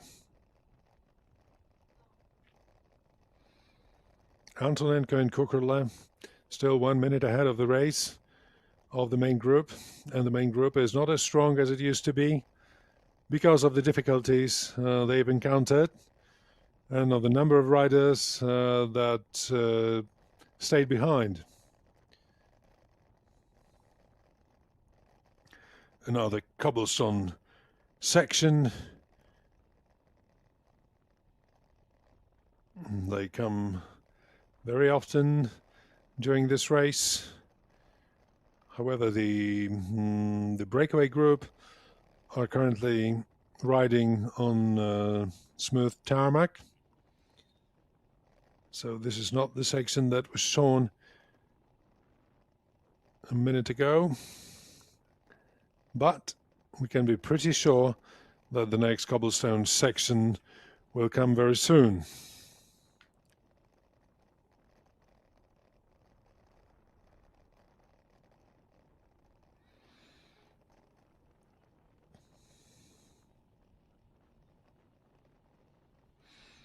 There's an attempt to join the breakaway attempt from the main bunch.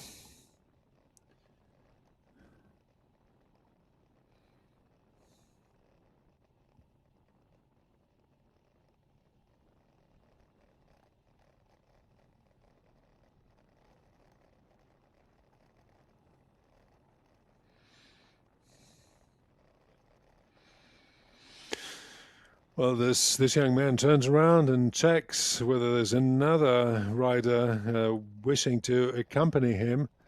Going solo is not easy in any conditions, but we can't see any other rider trying to get his wheel and go along together. While this does not happen, it's a good message to those two, Kukerle and Antonenko.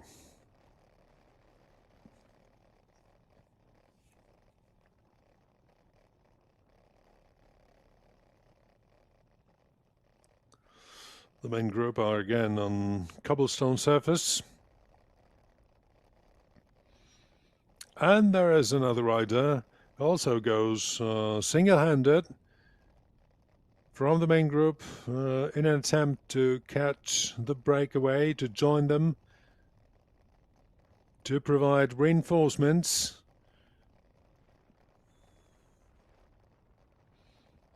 Kondratowice cobblestone section. But there's a long way to go. And he's, well, it seems to me, also not convinced that it's going to pay.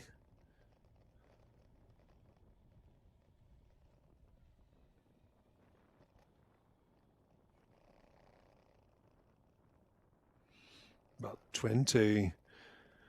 20 riders in this group.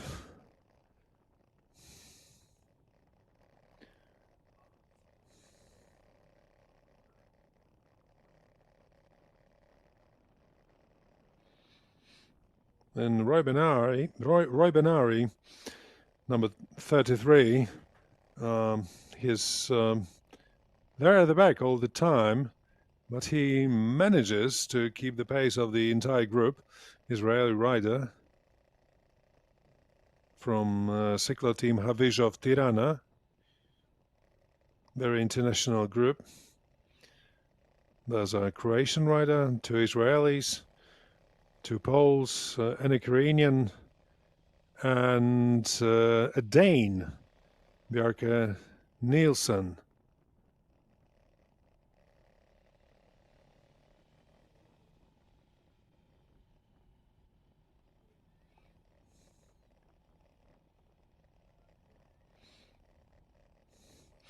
So we just encounter the cobblestone sections in the adverse order. This is exactly the same route that they took while coming south to the loop, and then they're getting back using the same way.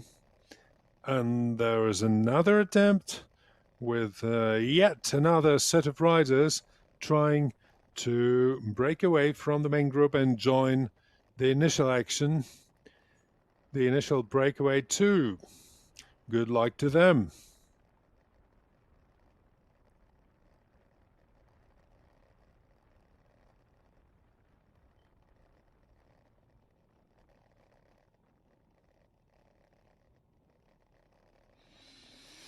Well, I just wonder if you also have this impression that the main group is getting thicker, and there are more riders who find it easier to ride on smooth roads and join the group back again,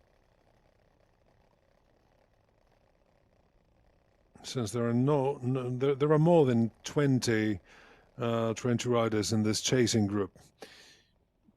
Every minute it seems to gain strength. Now Kukerle and Antonenko are well engaged in this breakaway attempt. Again, about a minute of their advantage ahead of the main group.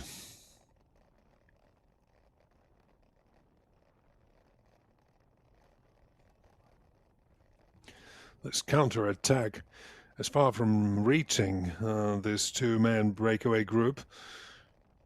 So we'll see if it's still there once we come back to the main bunch. Well, yes, they are there, but they have not managed to go too far away from the main group.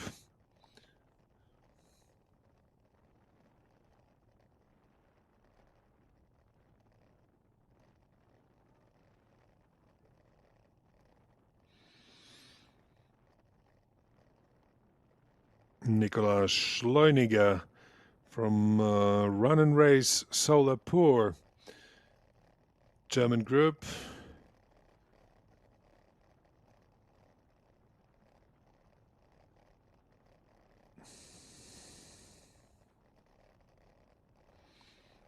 Yeah, German continental team coming back to the main bunch after visiting his team car. And there we are, another cobblestone section going through a village.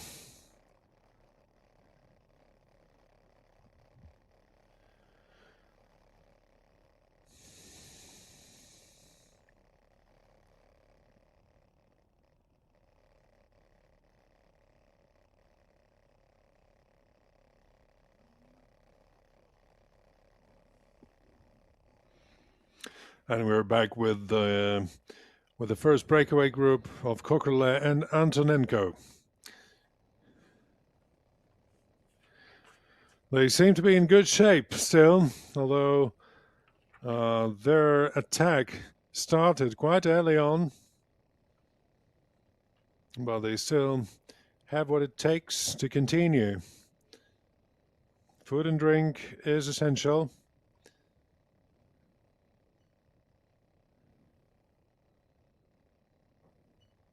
They will soon get to the 14th cobblestone section of today's race. So they have it all in their legs, and the reinforcements somehow cannot find their way to the breakaway group.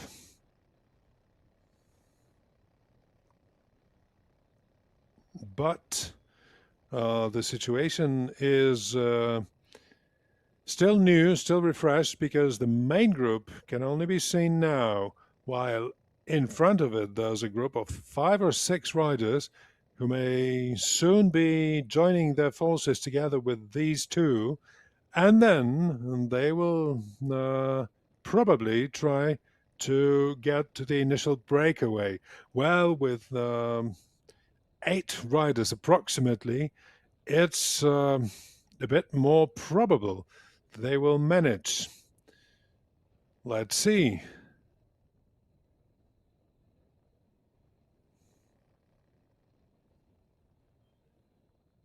This means business.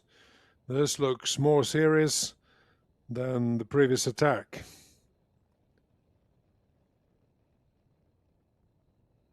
Now, obviously, there's a rider from Chrobry Głogów, Polish club team, the one in yellow jersey, and the other one, I'm not sure, probably, but we just need to take a closer look.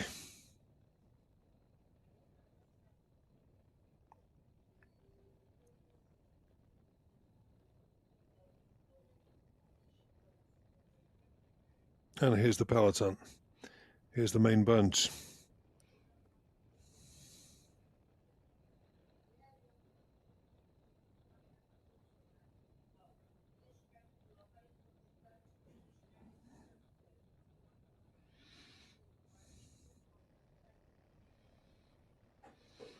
Well, maybe these two will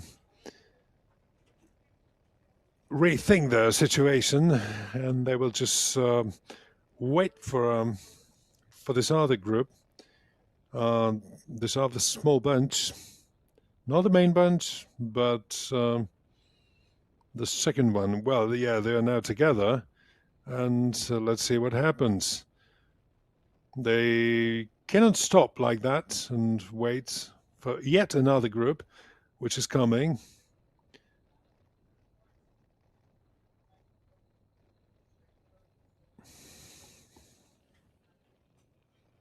There are about 8 of them. And maybe they should now give it a second push. When it's not now, it may not happen at all.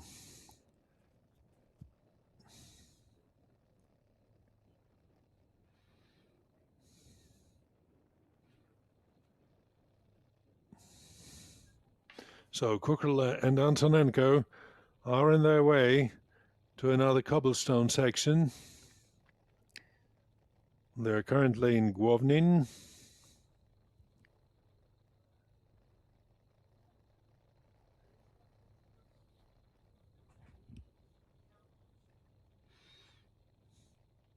Still the team cars, the technical help following them, so the gap is still quite significant.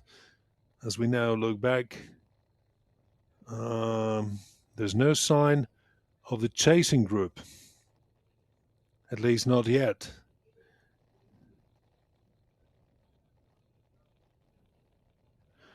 Well, they've reached Męczyca, which means they will soon have to pass this very short cobblestone section, number 14, and then head to Tyniec with another cobblestone section, and Puskov, and then the second loop. The second loop on today's race, with duty to take 2 laps of that loop in Ręków, Olbrachtowice and Cieszyce.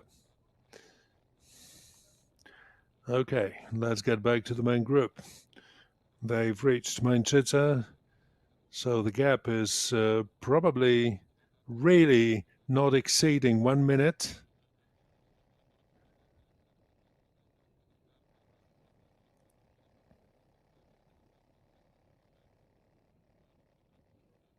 And the main group looks more stable than it used to. There are more riders and the pace is better. We're getting back to the Ukrainian champion Antonenko and his Czech companion Kukrela at the very head of this race, about 1 minute ahead of the chasing group.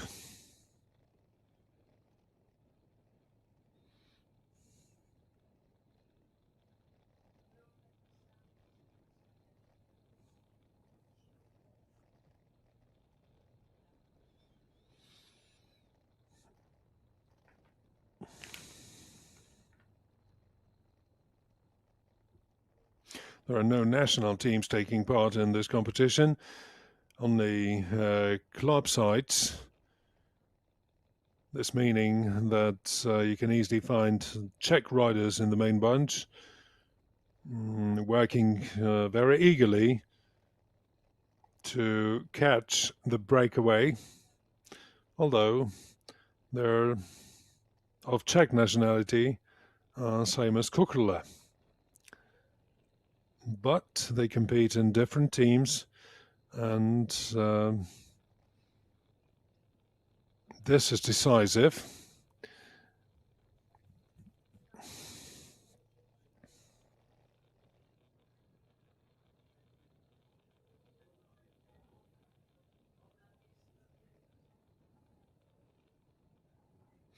So we are about 64 kilometers from the finish line in Sobótka, where, of course, this whole race, this entire peloton, elite peloton, is eagerly awaited by the rest of the age group categories who finished earlier.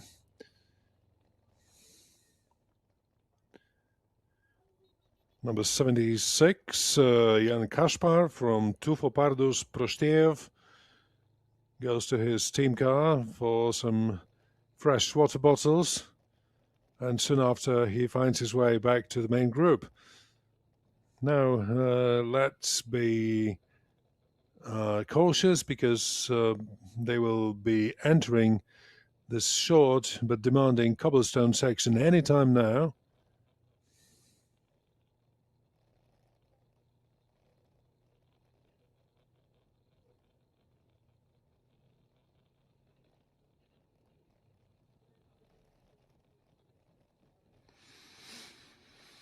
But there's nothing wrong with the breakaway group. They seem to be well equipped with all the necessary ingredients to continue with this action till the very end. And it's just maybe very obvious to them at this time that it's worthwhile, it's worth continuing. They should just play it all or nothing. They have their fair chance of fighting for victory in the closing kilometers of this race. Oh, there's another crash. Someone from ATT Investments in the ditch. Well, looks like collarbone injury.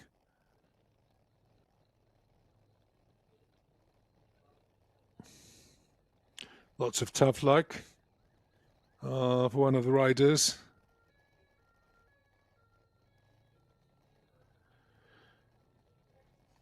While the race goes on, well, of course, he will receive proper help from the race medics, but it may be over for him if it's the collarbone injury, in fact.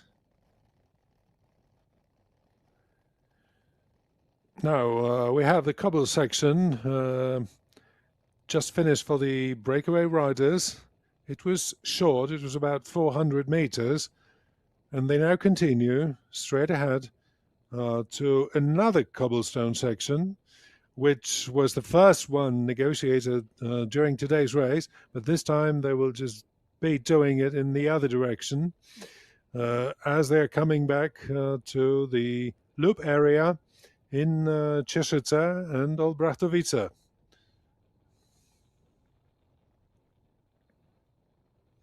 And still, their advantage again looks quite significant. They're not joking.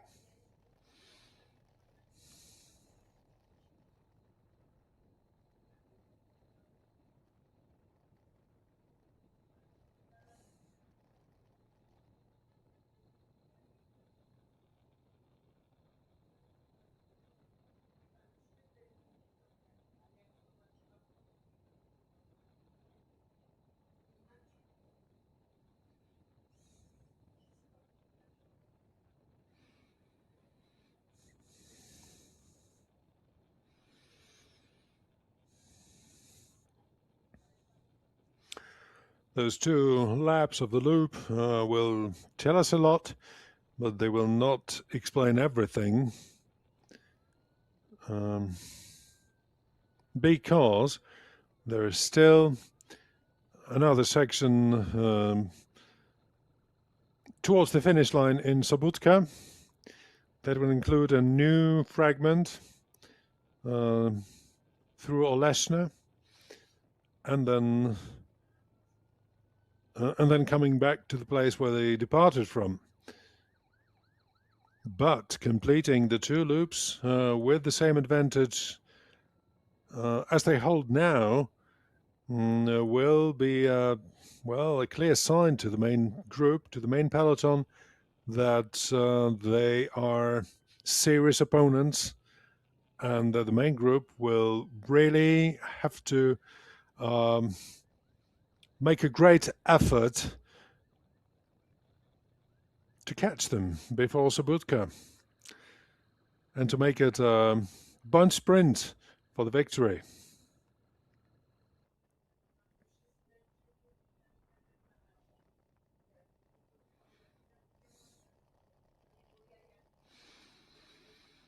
They may be tired, but not as tired so as not to compete for the victory till the very end.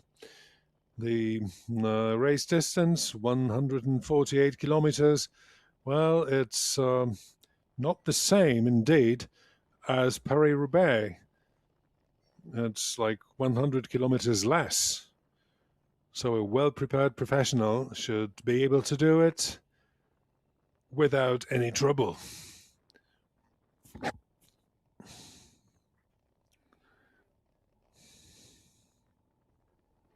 So we seem to be back to the place called Tyniec nad Ślężą,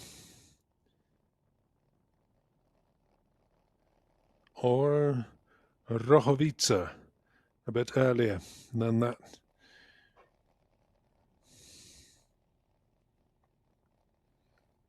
However, the leading two are still cooperating very smoothly.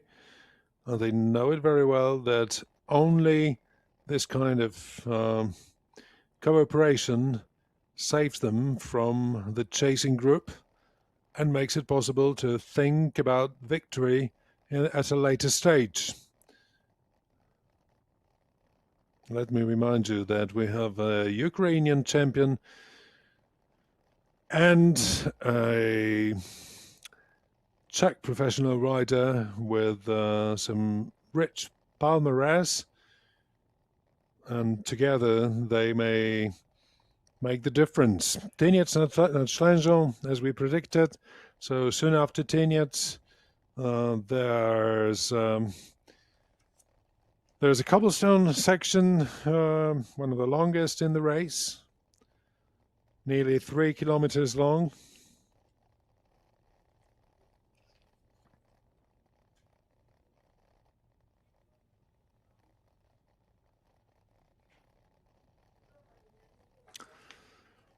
And the next obstacle on the way, already in the loop area, will be the concrete. So the only concrete section in today's race. And this concrete section, let me just check it for you. This concrete section in Cieszyce, yeah, this will appear twice in this race. All right, let's see what happens. We're still in the cobblestone section, but this one goes smoothly. They keep good tempo. Oh, but there is someone just behind them. And now number 41, that's the guy I think who needed medical help. That was Norbert Banaszek, former Polish national champion and the winner last year. But he recovered well.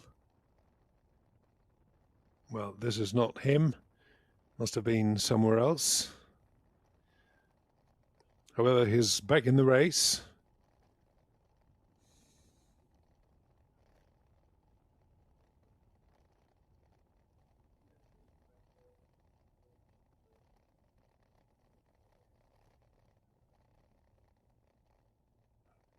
Oh, that was the Israeli rider who traveled at the back of the group for some time.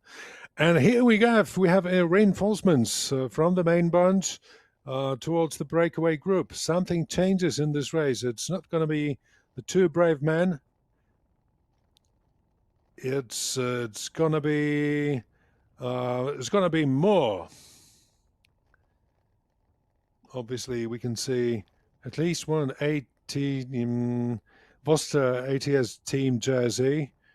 So the cobblestone ends, and we are awaiting the loop area.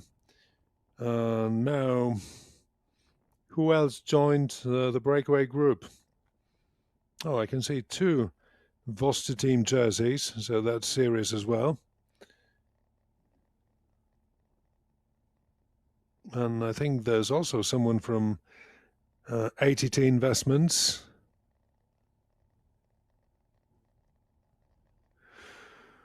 Overall, there are 5 or 6 riders in this breakaway group. A new format of breakaway group, make it a bit easier for the initial 2. And I think making the chances of this breakaway to go farther than the 2 riders themselves.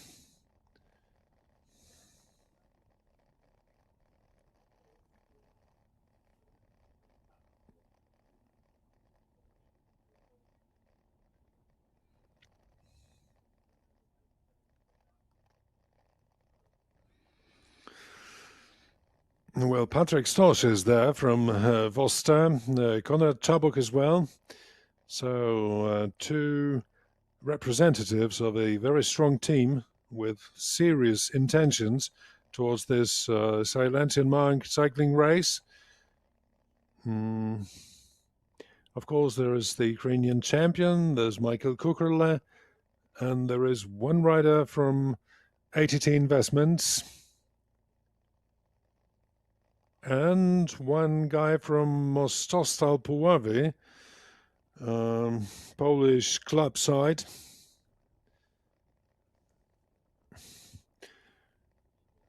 So, just a new reshuffle.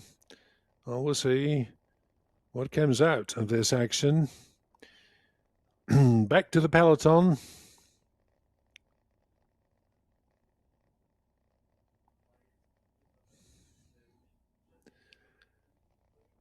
Back to the peloton, however, it seems that there are some new riders trying to join the breakaway group and escape from the main bunch. It will obviously take some time to do so, but they have plenty of room left, 54 kilometers to the finish line.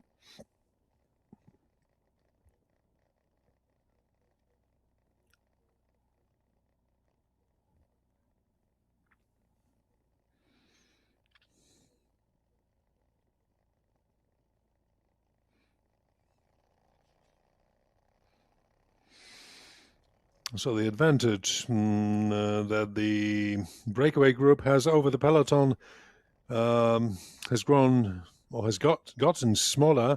It's about 30 seconds now, slightly less than it used to be. Here we have the feed zone.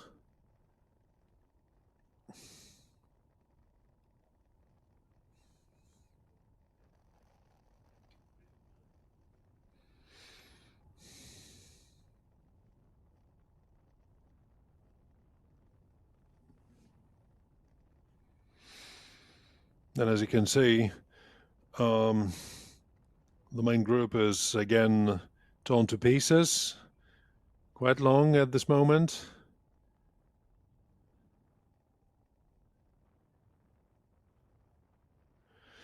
But in some plain areas like this one, they may get some eye contact with the breakaway group. Now that makes the chase a bit easier. You can assess the distance and maybe combine it with the distance left in the race and decide what you can and what you can't do. So Patrick Stosch in the chasing group and Konrad Czabuk from Voster ATS team. And there is number 85, meaning Rokas Kmieliauskas from Energus cycling team. So that was not Mostostal, Energus. So you can say that Antonenko has got some help from his teammate. Antonenko, the initial breakaway participant. And there is number 43, Martin Wolter the Czech rider from ATT Investments, and that makes it the new Breakaway.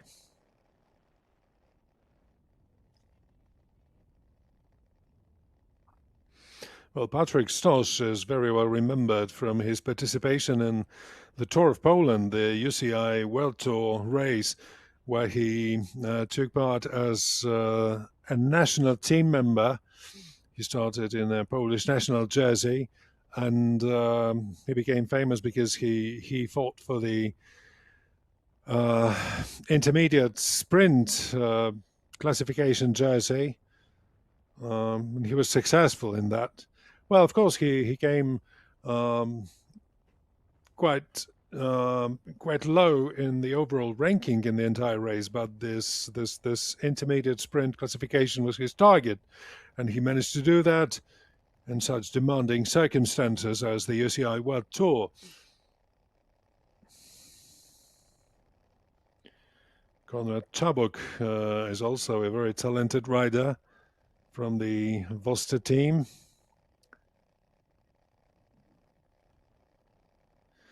"25 years of age. He won the Tour of Kurpia last year, one of the Polish stage races.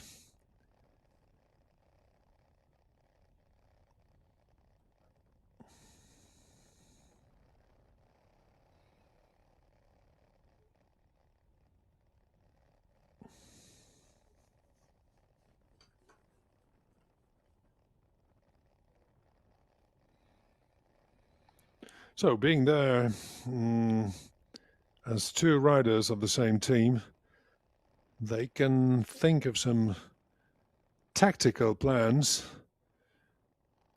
And now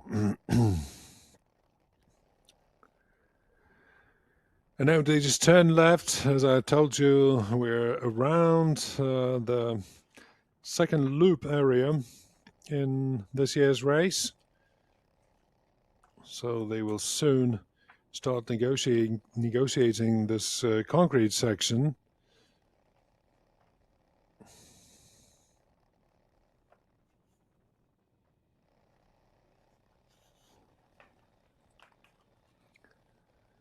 Konrad Czabuk is a good sprinter, by the way.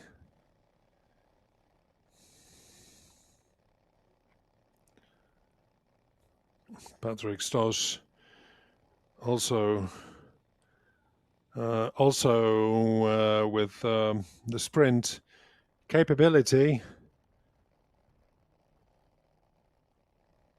He won the Tour of Bulgaria in 2020, won 2 stages in Tour of Romania a year later, won a stage in Serbia, in Belgrade Banja Luka, won another race contested here in Lower Silesia, the so-called Korona Kočích Gór. Now, some tough luck for the Chrobry Głogów rider, Christian Staba. Technical issue. He just cannot do it himself. But the team car is there to provide assistance. So Rokas Kmieliauskas, Lithuanian, and Georgi Antonenko, Ukrainians, both from the same team, Energus Cycling team from Lithuania. So 2 riders from Lithuanian team and 2 riders from Voster ATS, with Martin Wolter from ATT Investment, and Kukerle, another Czech, from Kasper Kryptov for me cycling team.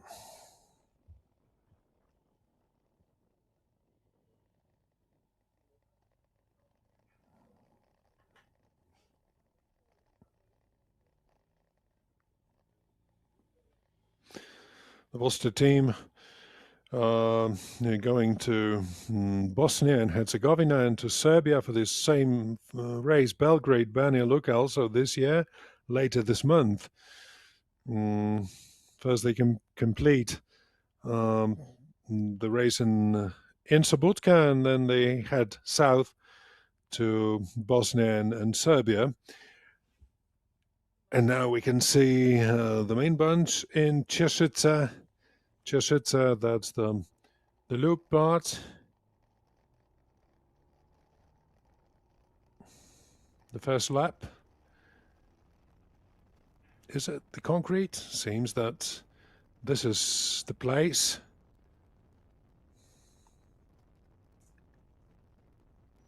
And the Slezanski, the hill, still visible from very far away. So that's where Subotica lies, and that's where the finish line awaits the entire peloton. It's less than 50 kilometers to the finish line.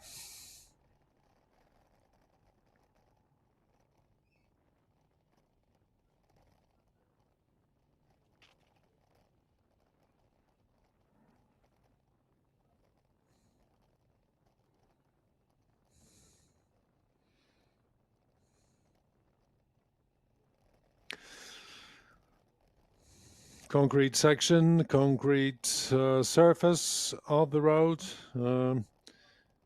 just ridden by the main bunch. Only some patches of tarmac on the way. But the difficulty of this section described as 3 out of 5. So easily comparable to the cobblestone sections, but not as hard as the one in Jellovita in the previous loop part of the race. Well, they will have to come back here very soon, because there are two laps of this loop they have to cover before they take a further way.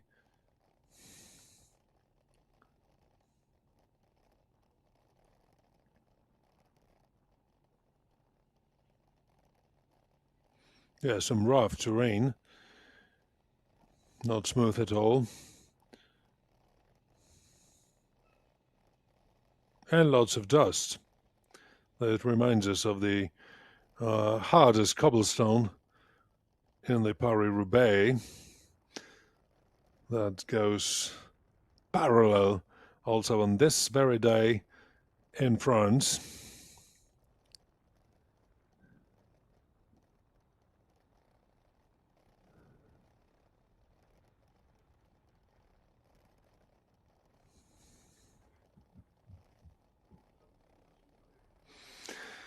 So looking at what we can see now, we can say that the Slezanski Mnich is a, let's say, hybrid of Paris-Roubaix. Slightly less special sections, slightly less cobblestone, but as much dust as there.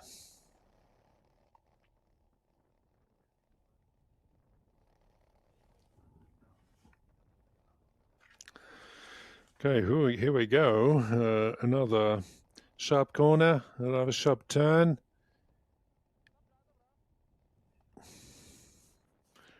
We'll soon be back to the initial part of this loop. But before that happens, there is another cobblestone section. We get back to the breakaway group.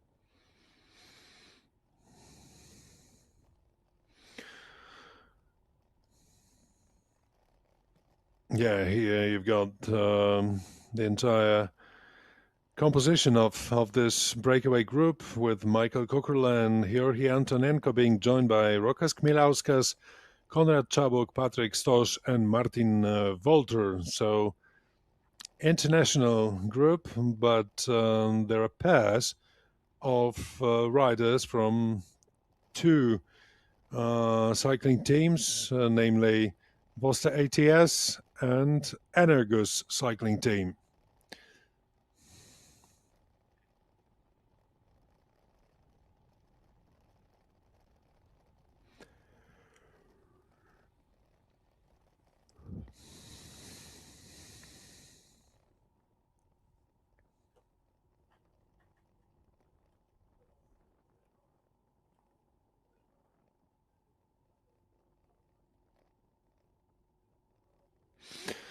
As we take a glimpse at the list of former winners of the Slezanski Mnich, Patrick Stosch was second in 2023, so he's got some nice experience from this race.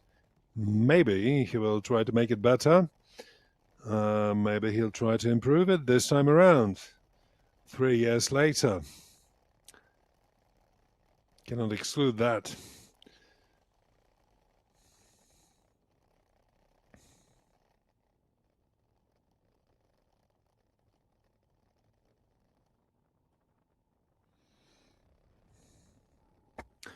Well, there are still 44 kilometers to go, and we are in Olbrachtovice.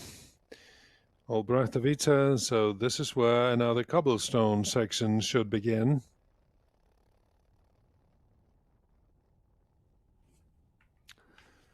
Not a long one, but still. Yeah, you have to negotiate it. This is it. We're again on cobblestone in Olbrachtovice with the main group.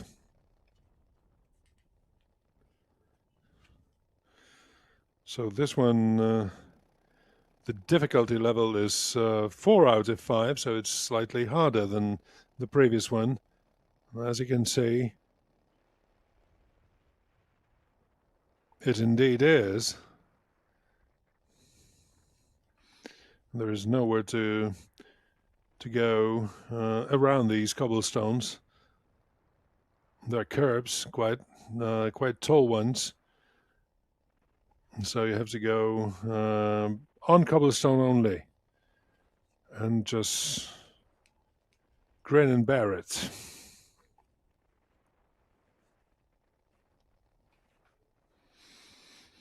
Konrad Czabok and Patrick Stosch, both from Vosta ATS cycling team.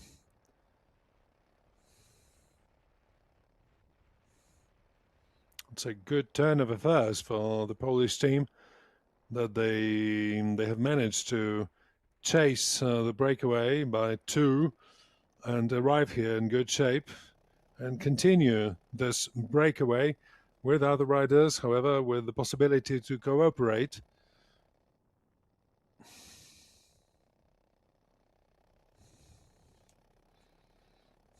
Antonenko and Kukerle are still keeping the pace.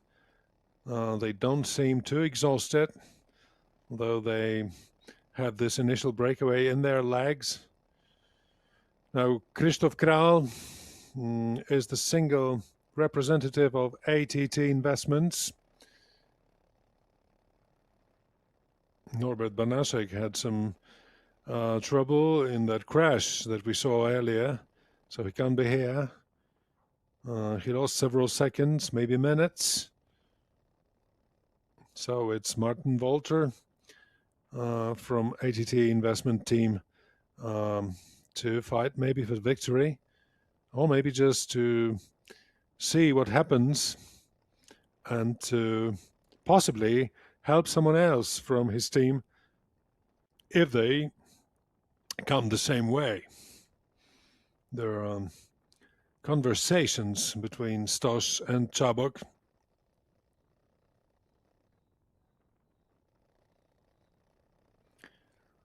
Normal turn of events. They have to consult one another to be able what the plans are for the rest of the race.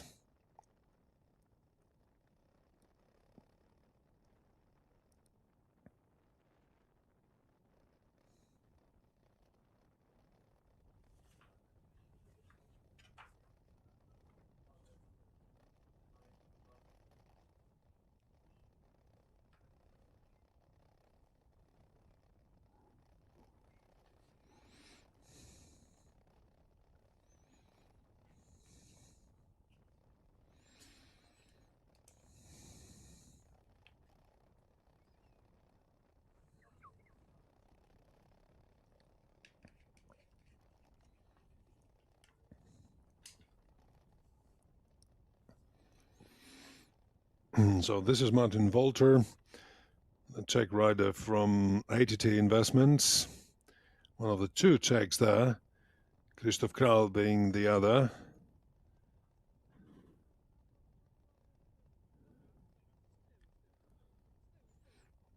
No, Wolter has some nice memories from Poland from last year. He won the GC and Tour Bitwa Warszawska, so the Warsaw Battle race, the memorial race, and he not only won the general classification but also one of the stages of this race, and he came second in the Tour of Kurpia, so the one that I told you that Chabok was very successful at. And that was also last year that Wolter came second in that race. And at the end of March this year, he turned out to be the winner of Skoda Cup in Brno, so in his homeland in the Czech Republic. He also raced in Greece, in the Isle of Rhodes, early in March, without winning though, but came well prepared to the race in Lower Silesia today.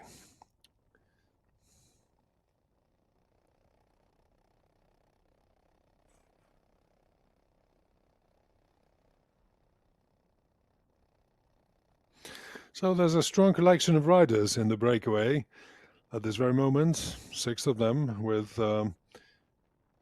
serious capabilities, with great potential, and there are only 39 k's to go to the finish line in Sobotka. This finish of the race will go slightly uphill, which means only the best sprinters will make it happen. Only the best sprinters can do it in such conditions.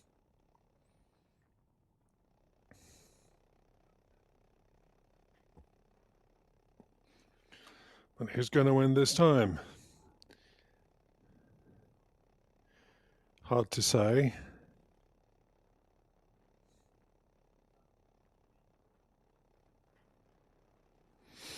Hard to say, but obviously those teams that have 2 riders in this group, they just may play their way, and I'll be surprised if it didn't go in that direction. If there was a single rider without support of a teammate, he could win it on his own. But the fatigue factor also has to be taken into consideration. There are 2 riders in this group that have many more kilometers in the Breakaway today, so the remaining 4 should be fresher.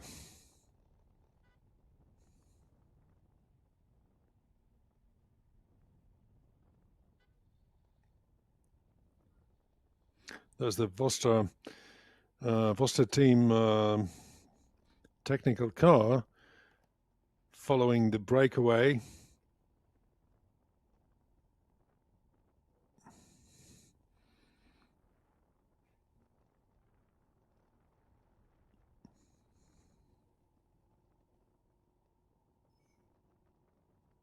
The ATT Investment is also in the queue to join this team car caravan, but the Vostra come first, and here they are. Team director Mariusz Witecki,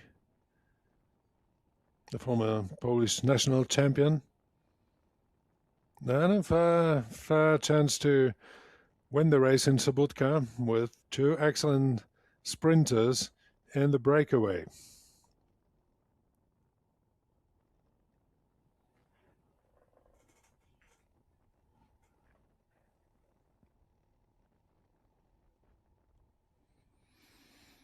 And here we are with the main group. Lots of ATT investment jerseys, but not at front. Konrad Czabok also taking fresh water bottles and energy gels, coming back to work alongside with Patrick Stosh.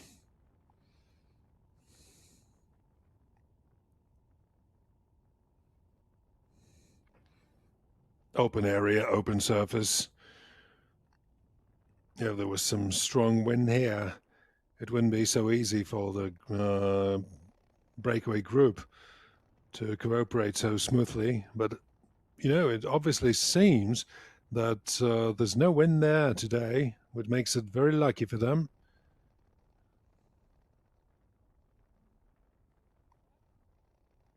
No gusts, no hurricane, no rain, no other signs of elements playing against them. So they should easily complete the second loop of this, the second lap of this loop, and then continue towards Subotica. Visiting Olesno on the way, and then negotiating a couple of small climbs before they reach the finish line. And then we'll know the answer, who the winner will be, who the winner is today. Still lots of dust on long straight roads. And the fatigue factor being felt by many riders, not only those in the breakaway group.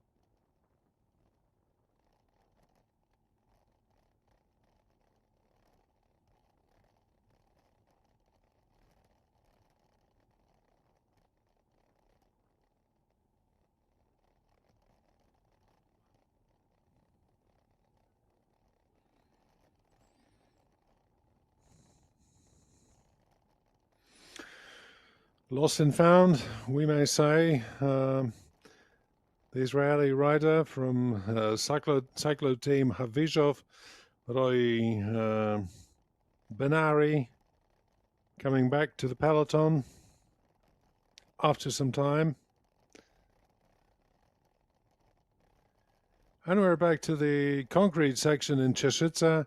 So they're closing in on the second lap of this loop, and will soon be back on the road to Subotica. So the breakaway are still at a minute and 35 seconds ahead of the peloton on their way to the finish line. With the unchanged lineup, with Michael Kukrla, Georgi Antonenko, Rokas Kmielauskas, Konrad Czabok, Patrick Stosh, and Martin Wolter.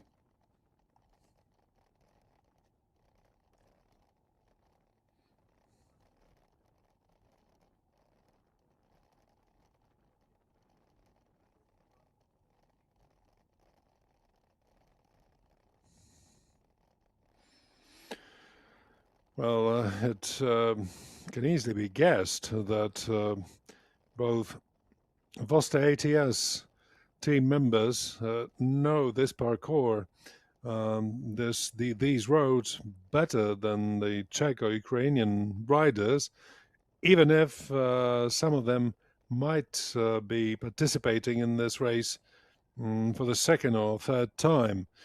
But, you know, Subotica is like one of the capitals of Polish cycling. And all the guys from Polish teams, they either race here, they compete, or sometimes take possibilities to make their training sessions somewhere in these areas. So they should know very well what to do and when to do it, to try to put into effect some tactical plans, how to win this race, how to be smarter than their opposition, their opponents in the breakaway group.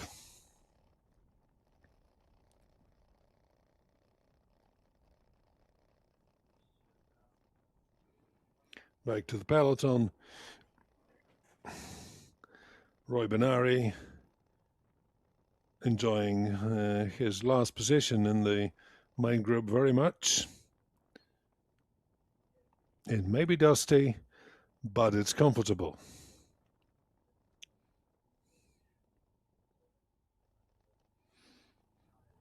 Wheel sucking. Is that the way they call it?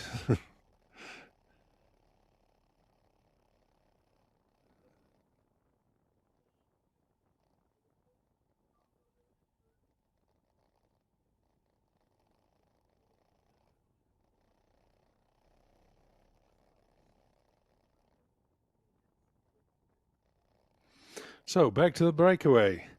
Kukerle taking his time at the end of this group. Voster ATS team riders leading the way together with Antonenko.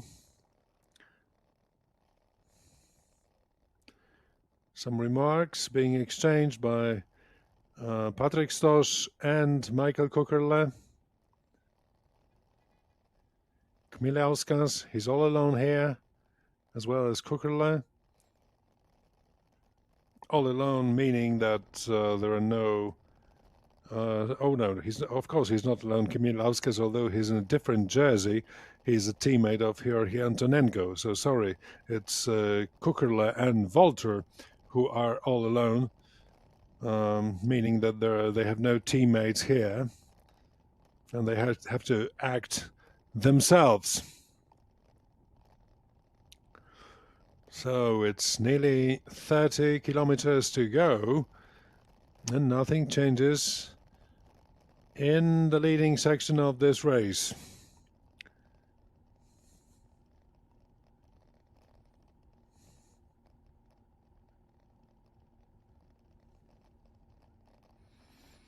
The visit to the bumpy part of the parkour played its role, and the peloton came out decimated.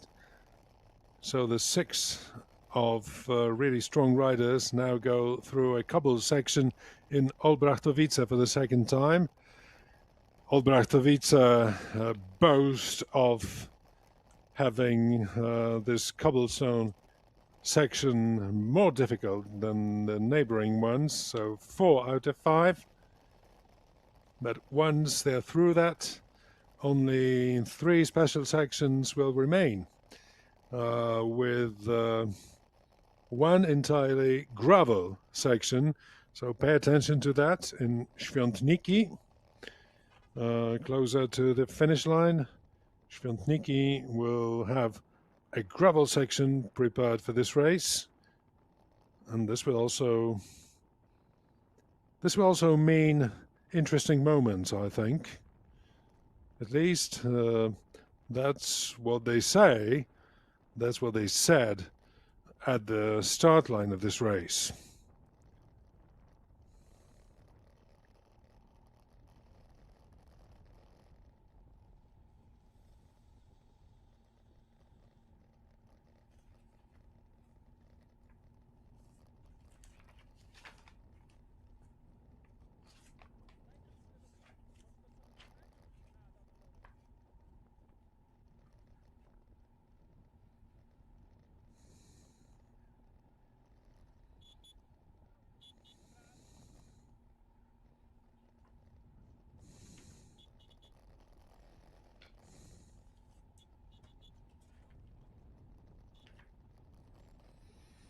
So the gravel section in Świątniki, that's special section number 20.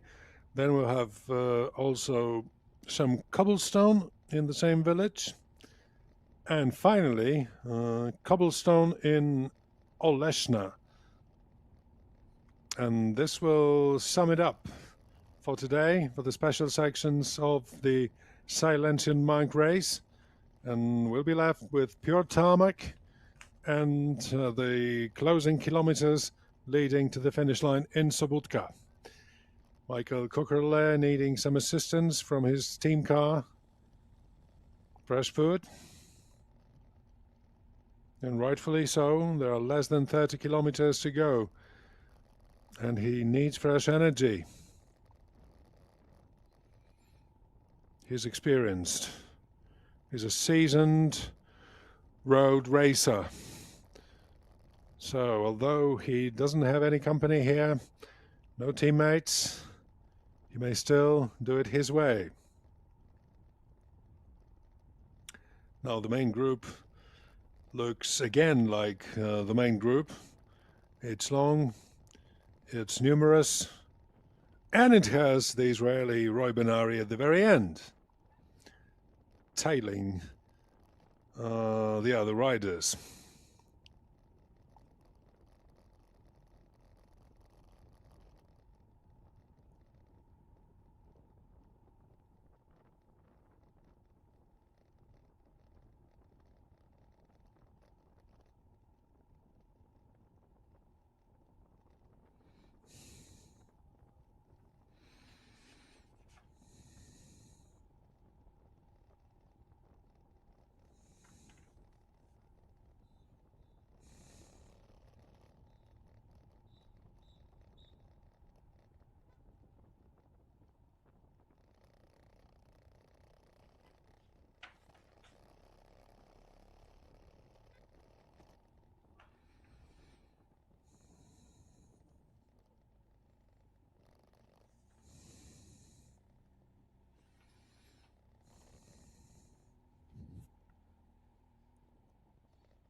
Once you get lost while cycling in this area, it's quite easy to find your way, because from almost every place in this plain you can see the massive hill of Slezanski, and the riders in the main group still are in the same position. Anytime now they can, when they leave this village, they can just look right and see where to go in case they lose their way.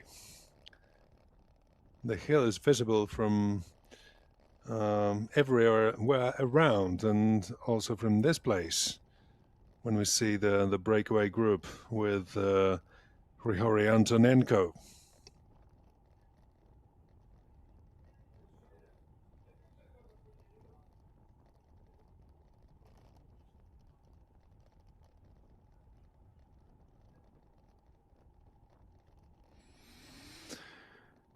Energo's cycling team doing excellent job today.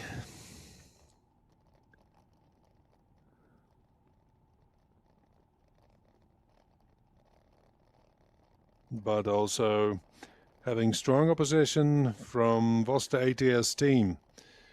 Now Antonenko is a teammate of Chmielauskas, who now leads the way. Although Antonenko is dressed in a different colored jersey, all white with Ukrainian flag colors, because he's the national champion. Chmielauskas, who now drops to third position, is his teammate. They both ride for the Lithuanian outfit.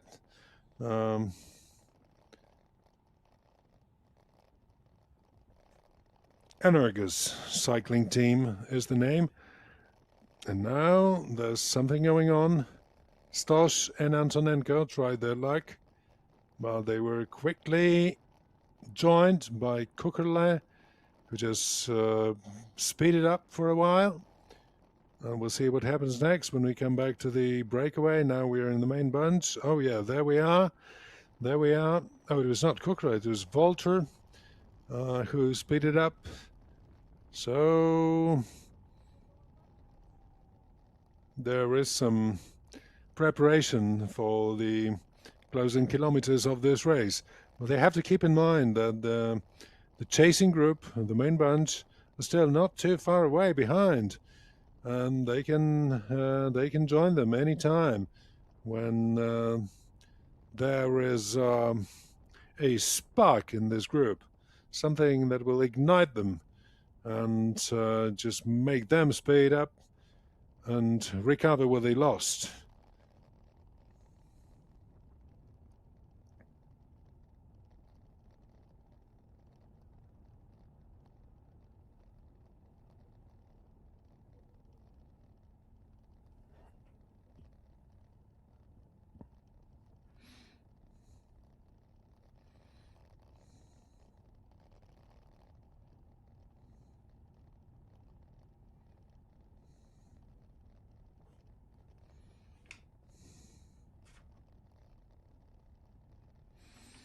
Now this is Kmielauskas, who goes solo from the breakaway.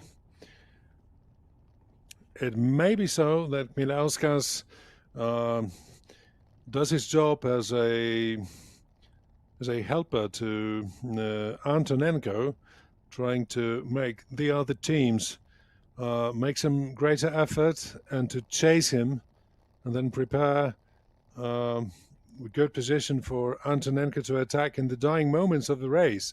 You never know.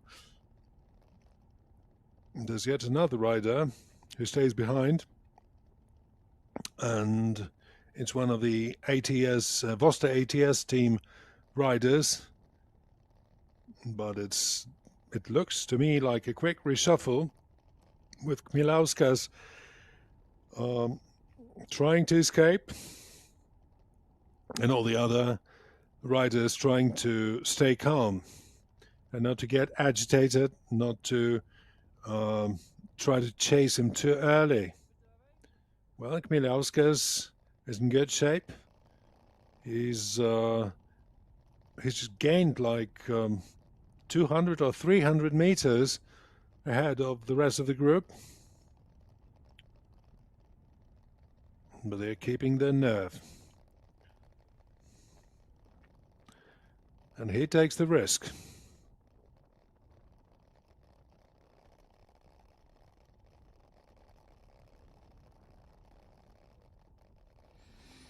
Rokas Kmielauskas of Lithuania, riding for the Lithuanian team, Energus cycling team. Second in the national championships in individual time trial last year.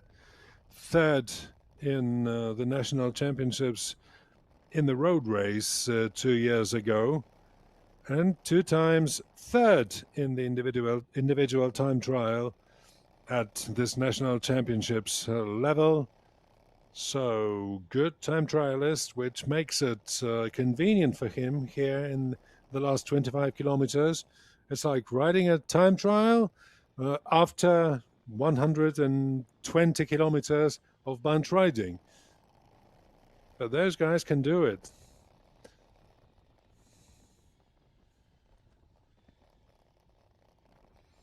Only 3 race days this year, all in the Netherlands. 3 short races. He also tried his luck in the World Gravel Championships, also in the Netherlands last year in October, finishing 82nd. So not in any of the top positions, but those gravel inclinations sort of explain his good ride through the cobblestone and gravel sections today, one gravel section still ahead.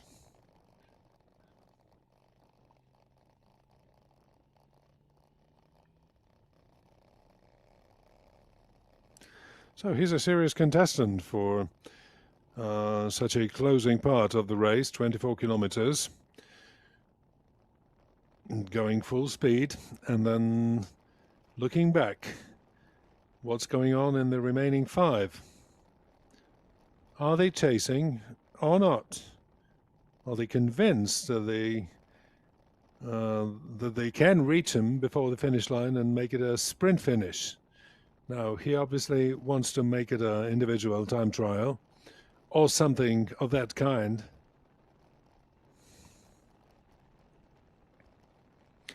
and he's in good position to do so. Gained 15 seconds so far.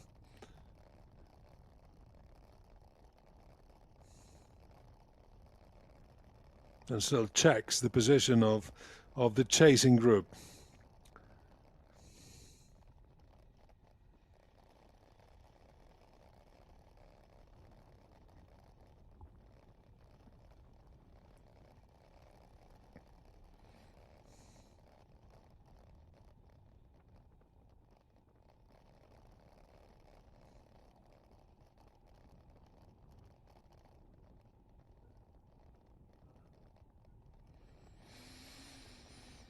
Trying to do it all single-handedly, Rokas Milauskas of the Energas cycling team from Lithuania is leading the way to Sobotka in the Slezanski Mnich cycling race here in Poland in Lower Silesia.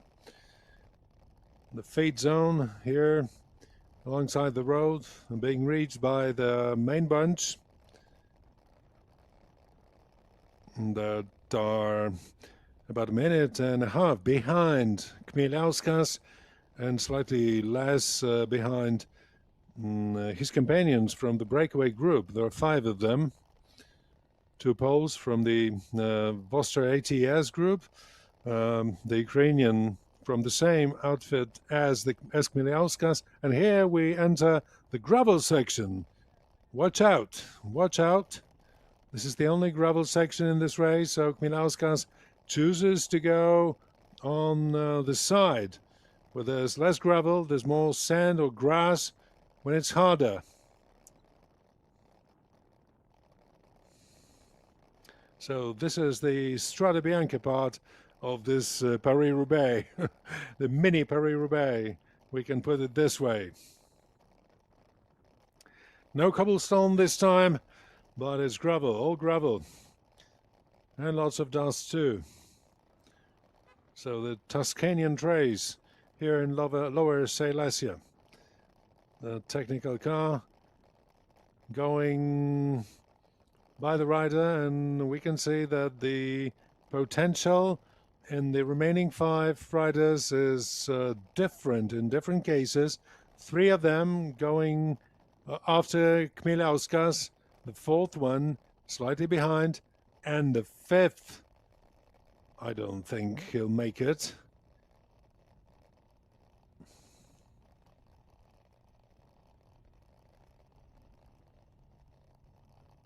So this is the picture from above. The gravel section in Świątniki, quite a long one, but doesn't change a lot. Kmieliauskas still in the lead. And the 3 chasers.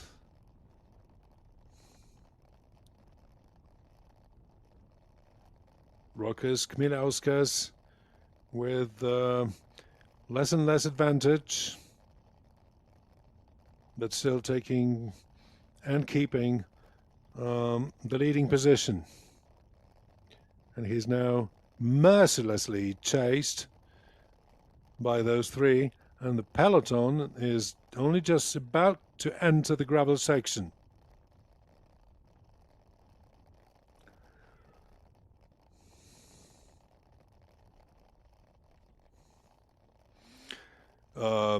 Yeah, there's someone. Oh, there's a crash. There's a crash. So the gravel takes a toll, and obviously you need to be very cautious in such sections. And here we have a bigger crash than before. Unfortunately, no one seriously injured. And there are some counter-attacks from the peloton in this gravel section. Some riders searching for their luck to maybe catch the remains of the breakaway, and I think this is a good tactic. So we'll see in what shape the main bunch will be at the end of this gravel sector. They're in the middle of it. Oh, there's someone from Mazowsze Serce Polski So Mazovia, the heart of Poland, this is the name of the team. Also looking for technical assistance in gravel section. And quite a lot going on in the main group.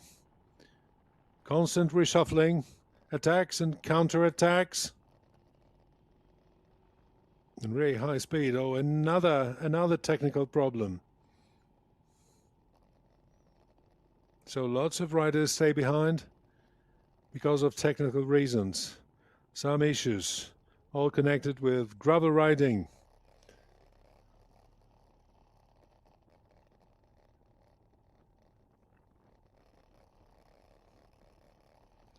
And this is how the things are as they stand in front of the race. So Chmielauskas has been caught. There are the Czechs, Kukrla and Volter. And there's one rider from Vosta ATS team. And this is Patryk Stosz. So Chmielauskas has been caught. And his teammate, Antonenko, was left behind. This is not the most fortunate turn of events for Rokas Chmielauskas and his team. And this is how things look from the saddle in this gravel section. Well, if you're riding a normal road racing bike with narrow tires and narrow wheels, it may really be tricky and difficult to pass through those kilometers covered with gravel. Then it's followed by some cobblestone, and then we go back to tarmac. So one cobblestone section left in this race. One section in Oleszna, not too difficult. Not at the top of the difficulty list. The gravel section is only 600 kilometers long, but it really made the difference. And here we go. We have Antonenko riding alone. So left behind by the breakaway group. Maybe he'll find enough energy to come back. And the only cobblestone section left ahead of the riders is the one in Oleszna with the difficulty level 2 out of 5. So this shouldn't be too much of a problem. And then we have the finishing kilometers and the way back to Sobotka for the finish line. We'll see if it's going to be a group sprint, a bunch sprint, or a smaller action from this group of 5, as it seems, because Antonenko is back. Antonenko is back. The main bunch is torn to pieces again.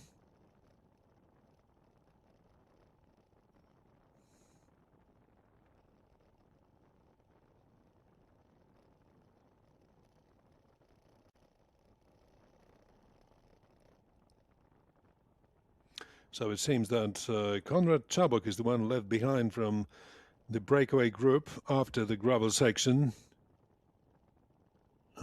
Yeah, so there's only one Vosta ATS rider left in this group, Patryk Stosz, with Chmielauskas, Kukrle, Antonenko, and Volter being the other 4. 18 kilometers left in the race.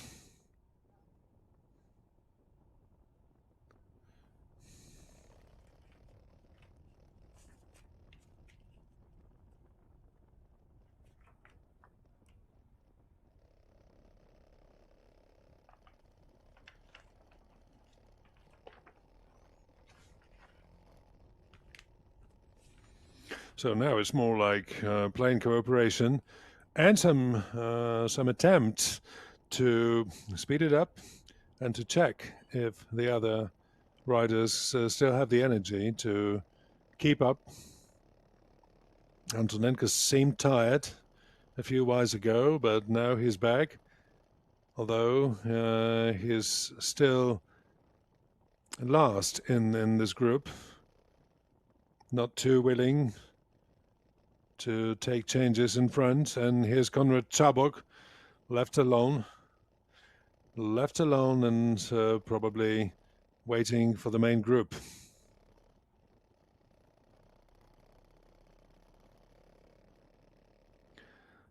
I'm just wondering if that was his plan or it just turned out this way.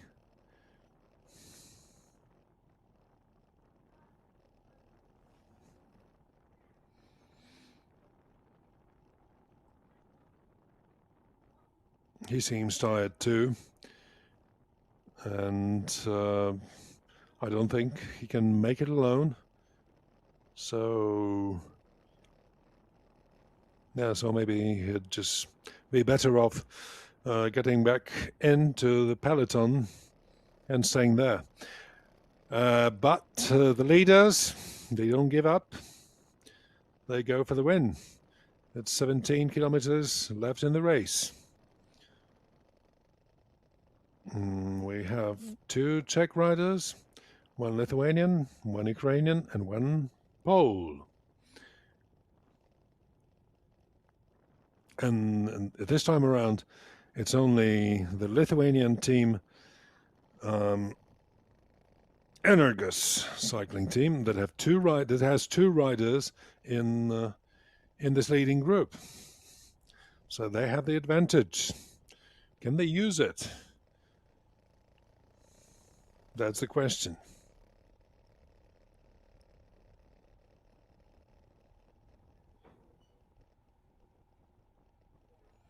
Oleszna, that means we're getting closer and closer to the last cobblestone section in this race. So this is going to be about 15 kilometers before the finish line. Yeah, Oleszna is the home ground of Brzeźny family, well-known cycling family of Poland.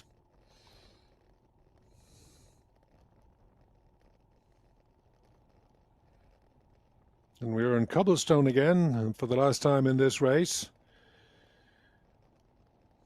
with the leading 5 ahead of the main bunch. About 1 minute and 40 seconds is the advantage. So can they do it? I think they can, but they have to prove it.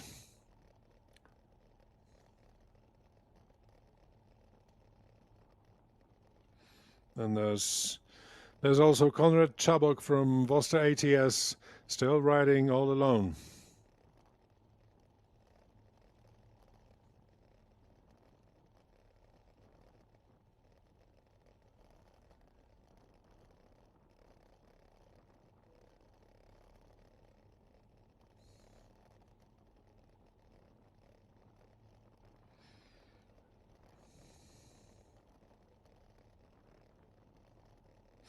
There's not too much input from Kmieliauskas at this moment, but this is not surprising as he went solo not very long ago. Maybe a bit more tired than the rest of this group. And Konrad Chabok is also very tired.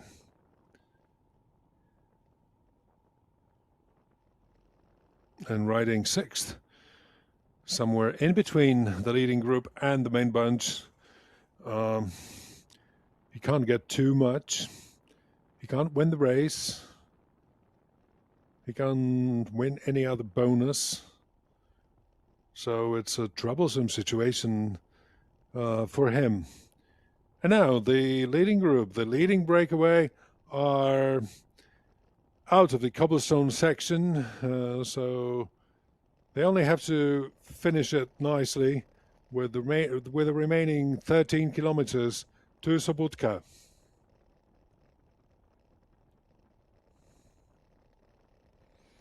Is going to be smarter than the other ones. Will the Energus team use their advantage of having 2 riders in this group?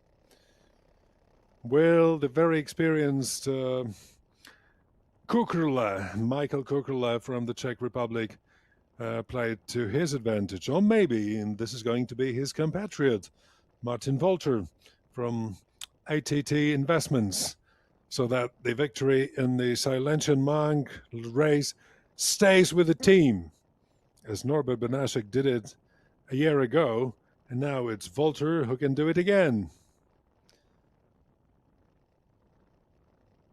Now the Ukrainian Antonenko goes in front and the other following.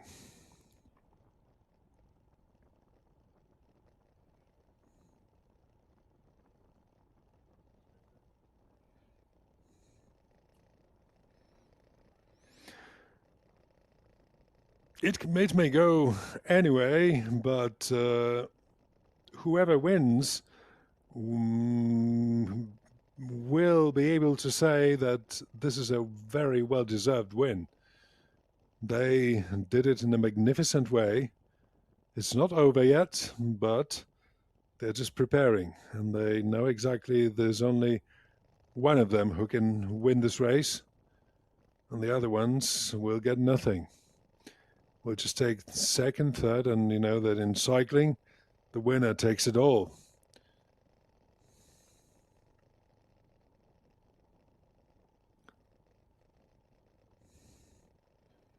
So they need to prepare well for the closing sprint. If they think they will keep their advantage.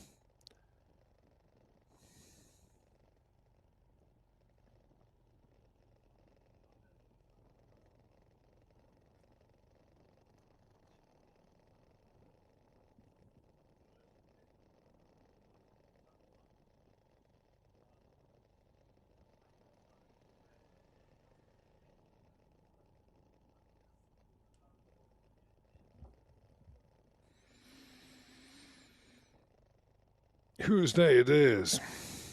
Kukelas, Kmielska's, maybe Volter's or Stosh's or Antonenko's. You can't tell it right now. You need to wait. And having a look at the main bunch, you can see there is someone who tries to get away and use these 12 closing kilometers to his advantage and try to chase the breakaway group. It's tough, let me tell you.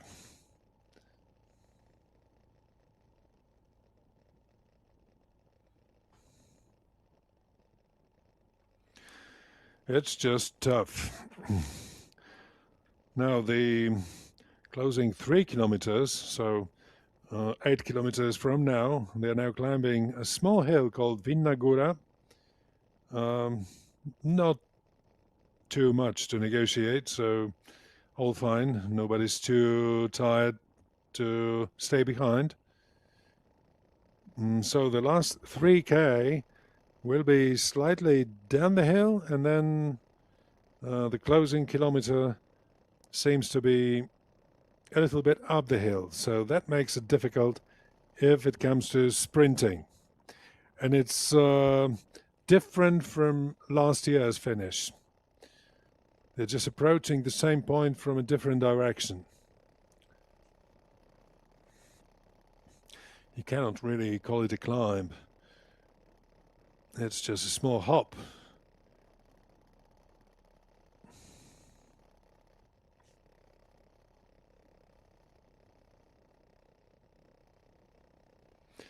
So it's not categorized in any way.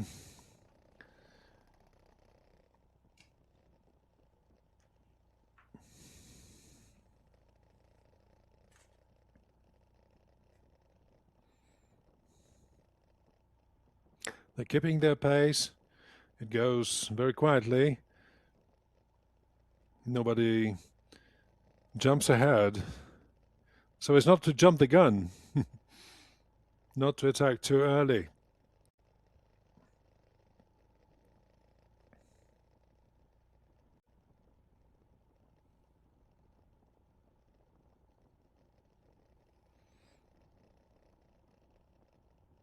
It seems that somebody replaced Konrad Czabok in that role of being hanged in between Breakaway group and chasing peloton. So this is the way to Sulistrovica, the place that they passed while starting this race. And they go straight ahead and are getting closer and closer to Sobotka, to the finish of this race. So it's time to spurt all the water out of the water bottle, to lose all the unnecessary weight. And here we are in Przemiłów.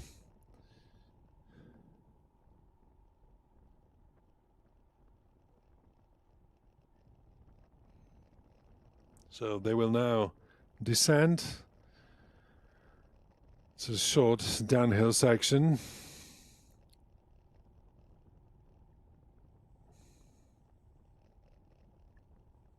One or two sharp corners to take.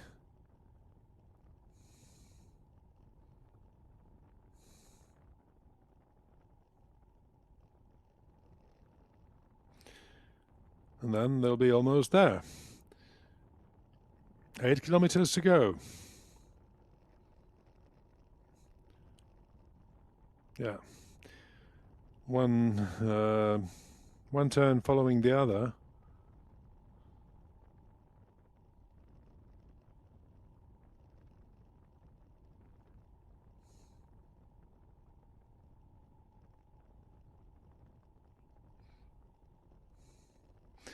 With all the necessary security measures so as to avoid crashes. And they're out of Przemiłów, which means there's little left on the way to Sobotka. Quite soon we'll be on the 7th kilometer before the finish line.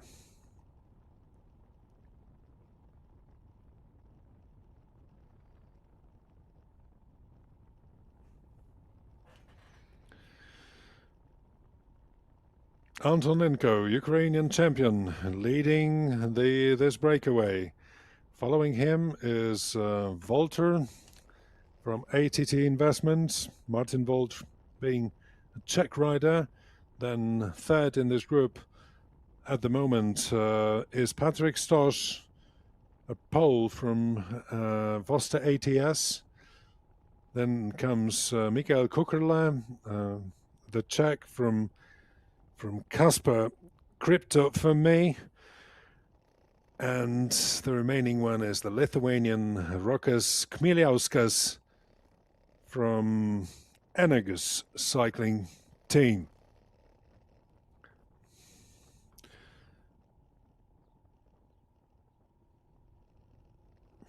So here we are, close to the places that we saw at the beginning of this race. We are getting back to Sobotka, and we're going to know the winner quite soon.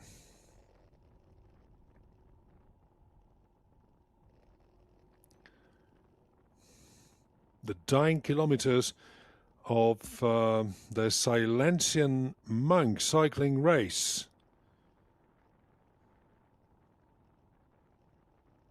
Oh, here we are. Here we are. There's an attack from Kukerle, if I can see it right. Oh, it was Volter. Not sure at the moment. Yeah, it was Volter.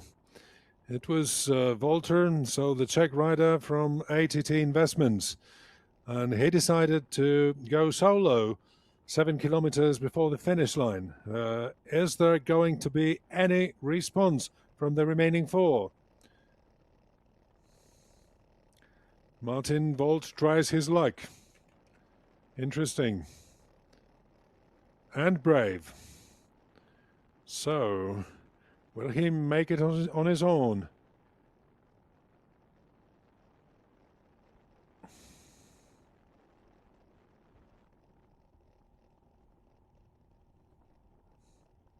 It's not yet sure, not yet obvious, because the remaining four have not shown what they can show in this phase of the race. They can see him very well, and they chase him. So it may seem to him that he can do it, but it's not yet over.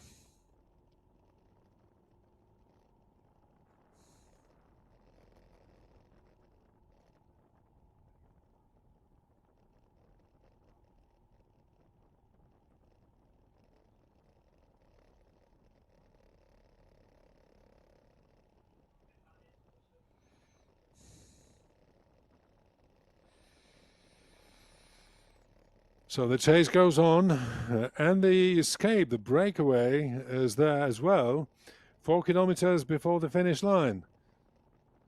Now it all looks like plain fields, but we're really close to the town of Sobotka.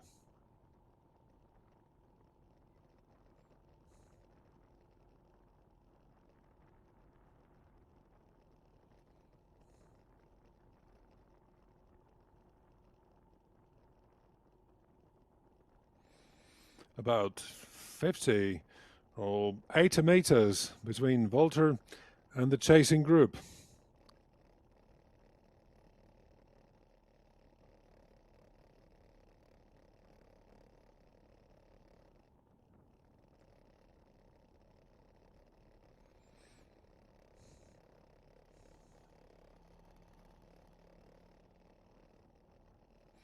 Yeah, and I'm sure it's not over yet.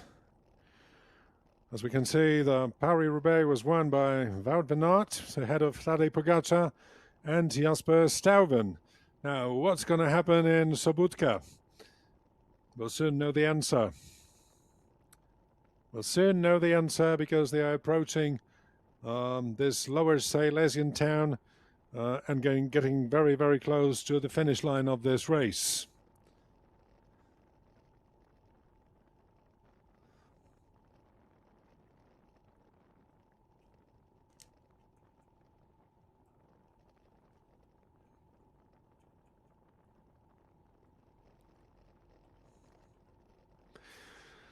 Well, from what we can see, Martin Bolt is still ahead of the rest of the group.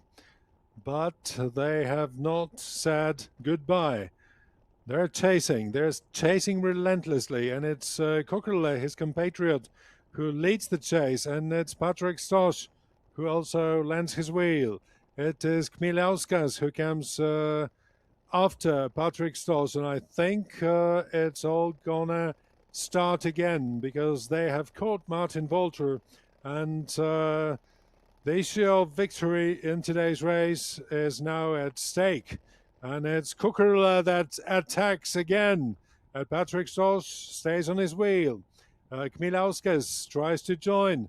It's Antonenko, very tired, but still in contention in this race. Very interesting it gets as we get as close as 3 kilometers to the finish line of this year's Slezanski Mnich. Oh, Walter attacks again. He still has power in his legs to do it. And it's Kmielauskas that gives the counter-attack. Everybody's tired, but everybody's also willing to win this race. But still, this attack by Walter was not the last one.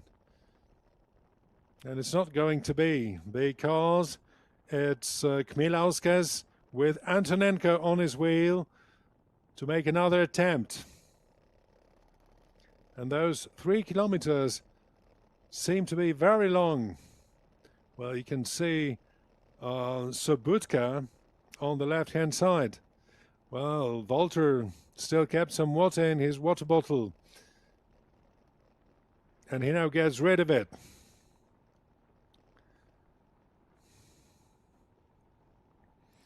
So it's like poker.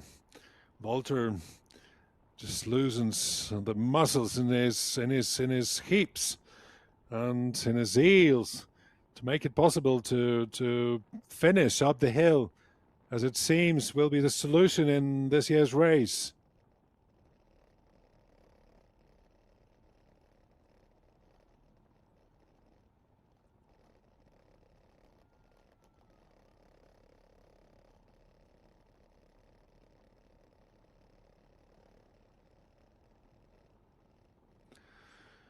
And as we're getting closer and closer to the finish line, we're already within the range of Sobotka.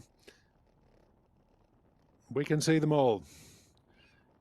Kukurla with Patrik Stosch right behind him, and Antonenko following suit. Turn left. And then it's the last kilometer. It's going to climb a bit up the hill. And so they can't start too early. Antonenko's ready.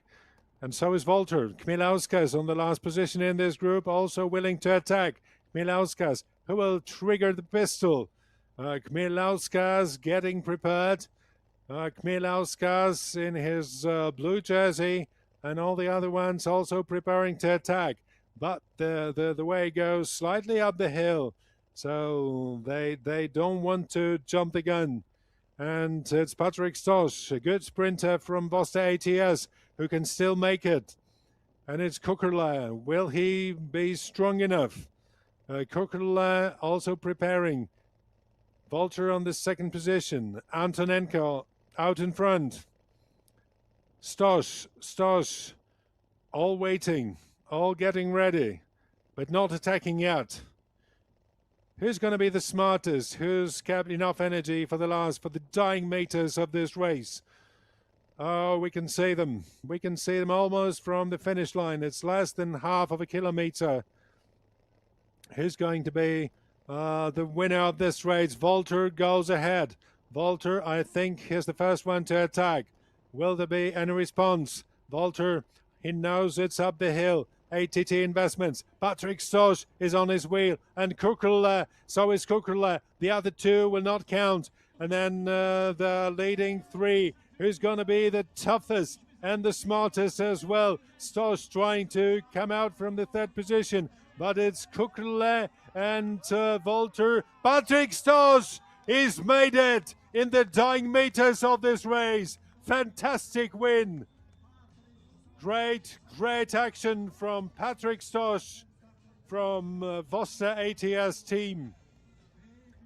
I told you he came second here in Sobotka a couple of years ago, and now he's made it better. He's improved. He's the champion. Fantastic win. Great action. After 148 kilometers of great cycling here in Lower Silesia, we have Patrik Stosch from Vosta ATS. So another Polish winner of this race. A year after Norbert Banaszek, nobody from ATT Investment managed to be as strong as him last year. It was Patrik Stosch from the competing team from Vosta ATS.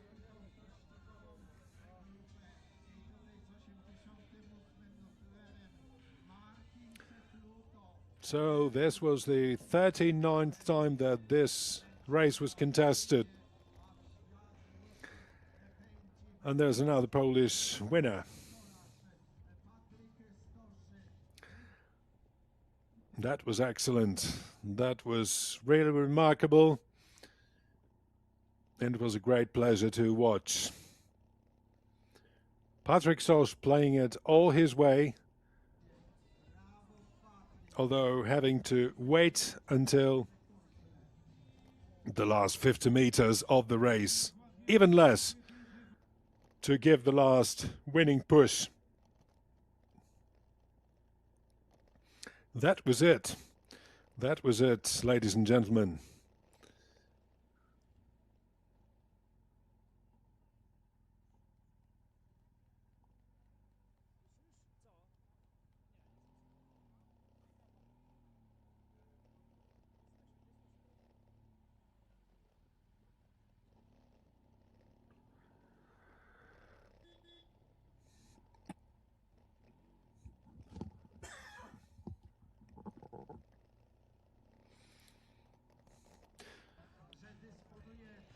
So the winning position, the first place in the Silesian cycling race, remains in Polish hands.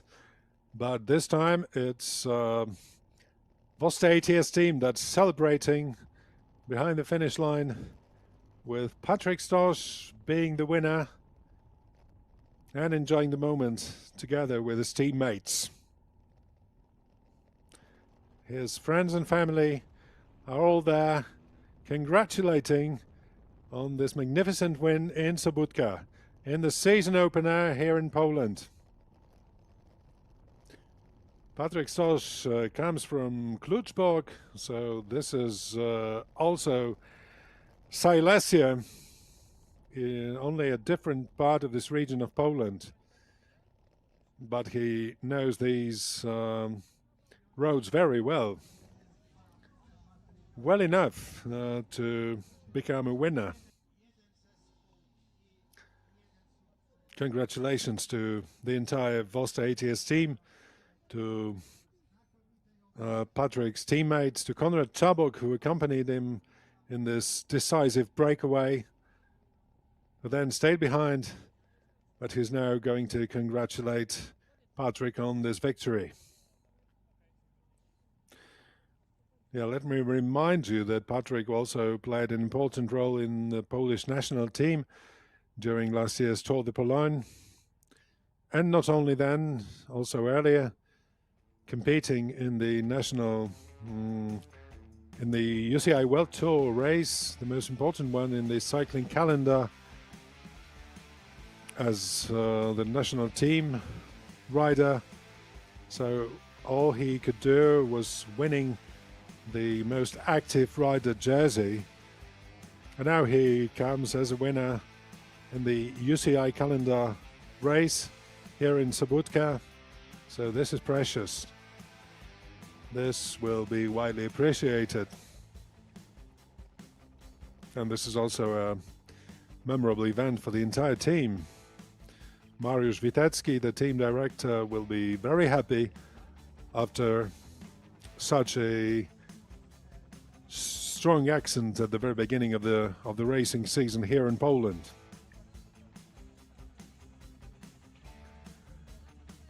So now we wait patiently for the decoration here for the prize-giving ceremony in Sobótka, right next to the finish line.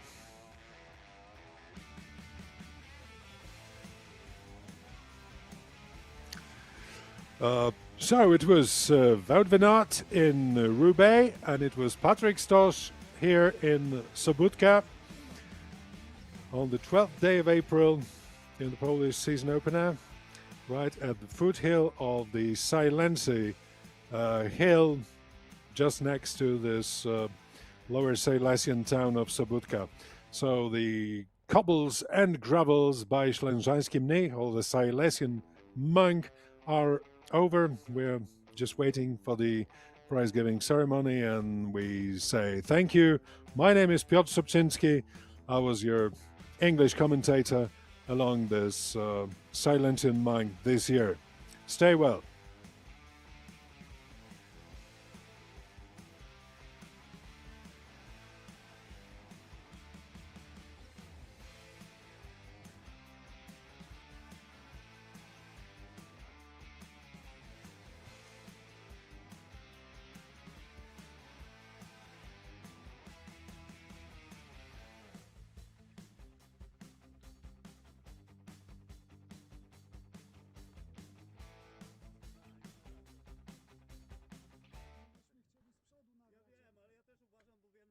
SKSM, Strzeblowskie Kopalnie Surowców Mineralnych.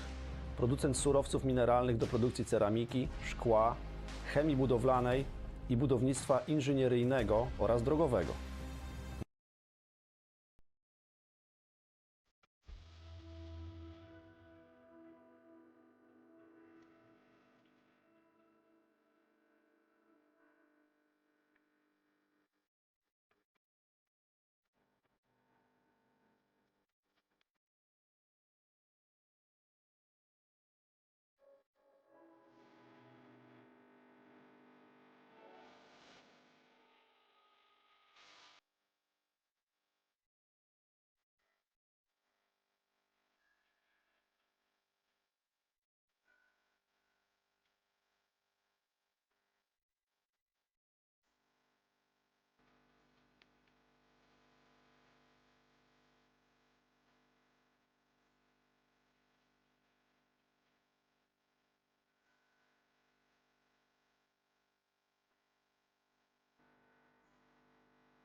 piękny i tajemniczy Dolny Śląsk.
Nie masz dlatego, bo nikt nie mówi do tego mikrofonu, a wyłączyłem kierunkowy, żeby ci nie dublowało. Nic nie dublowało. Doświadczenie budowe, wiesz?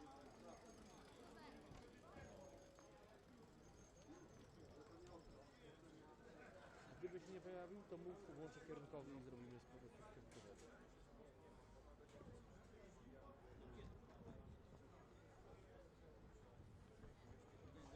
Jakby nie było dźwięku, patrz, masz nic jeden, nic dwa, zobacz, masz środek i tak, masz line nic 48, no i ten górny trzeba włączyć na 48. Tak. Wtedy, a tego dolnego nie ruszam? No dolnego nie, no powinien działać teraz. Z mobilnej kamery też robicie, czy tylko ten? Robimy bliskie i dalekie, stacjonarnie. Tak, no nie ma sensu, bo tu i tak będzie szwękowane. Nie, spoko, bo czasami wiecie, kolorystyka bez sensu z mobilnej.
Jest pan Rafał Kraśnicki. Jeśli jest, to zapraszamy.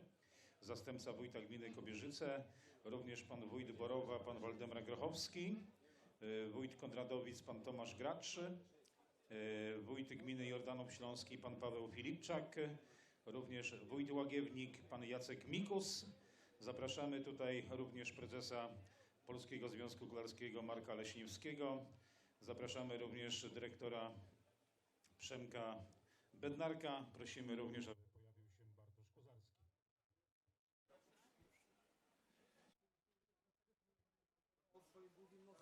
pojawił się Bartosz Kozarski. A orlik jest zaznaczony. Garnek.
Będę prosił o potwierdzenie, czy już tutaj pod podium są, a powinni już być. Patryk Stosz, Michał Kurkle, Martin Woltr, jak również Hiroki Antonenko, Xavier Garnek i Bartosz Łyżwa. Bardzo proszę, żeby już tutaj się pod podium zameldowali, bo dosłownie za 2 minutki ruszamy z blokiem dekoracyjnym, tym ostatnim akcentem bruki, szutry, Slezanski Mnich, a to oczywiście już finał dzisiaj, bo jak wiemy dekoracja również cyklo Breakaway Dolne Śląskie zakończona, jeśli chodzi o pierwszą edycję, więc ostatni akcent w dniu dzisiejszym.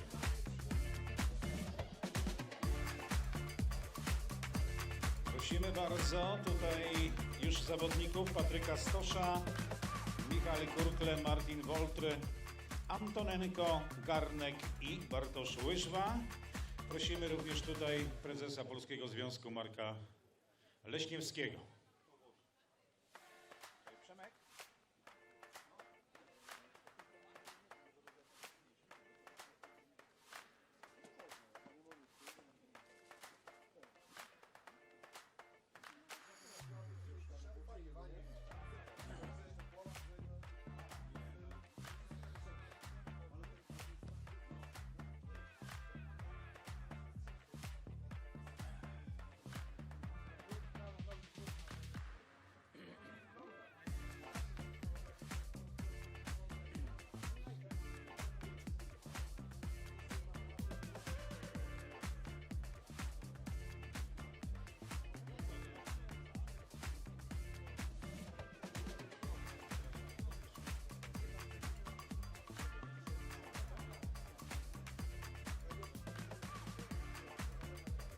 Szanowni Państwo, aktorzy gdzieś wolniutko już docierają, ale zanim oczywiście oni dotrą, pozwolę sobie jeszcze oddać mikrofon w ręce pana burmistrza. Panie burmistrzu, zapraszam serdecznie.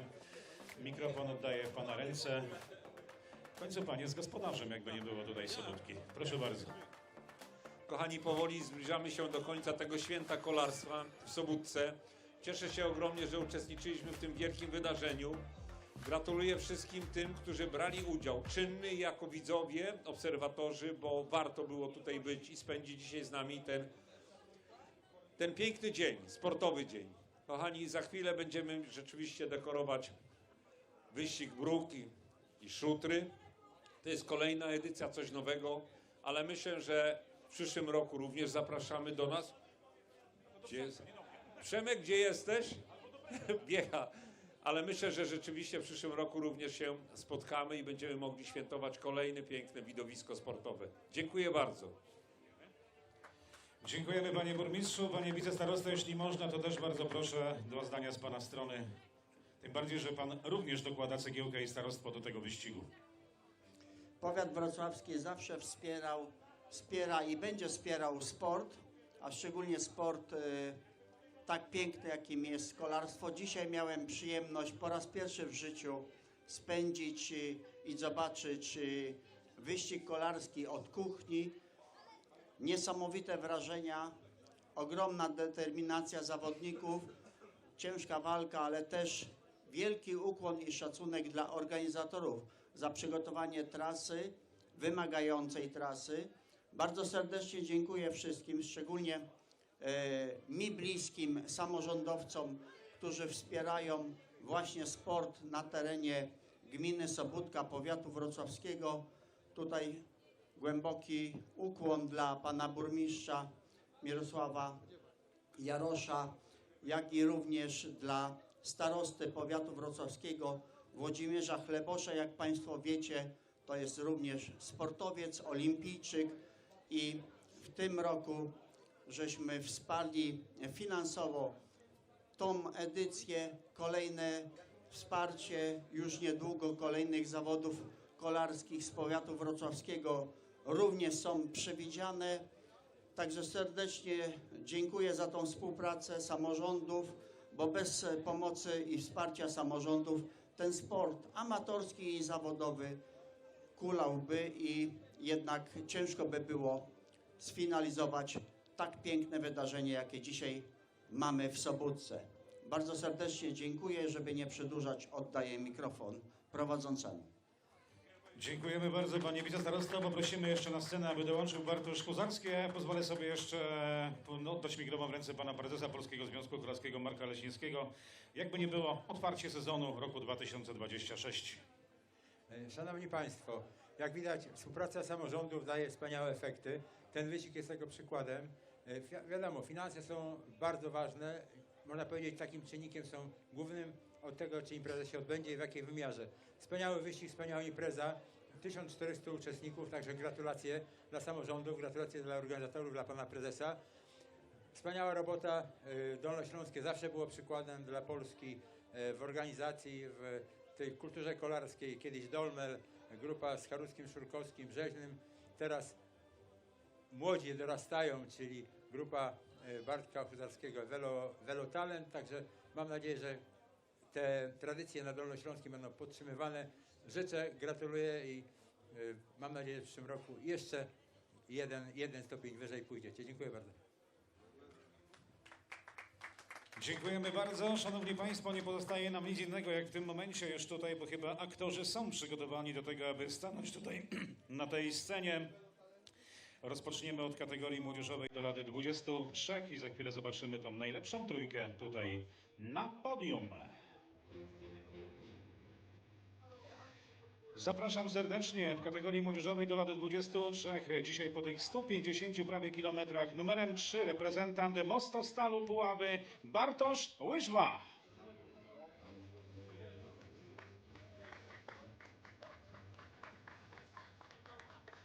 Na miejscu drugim,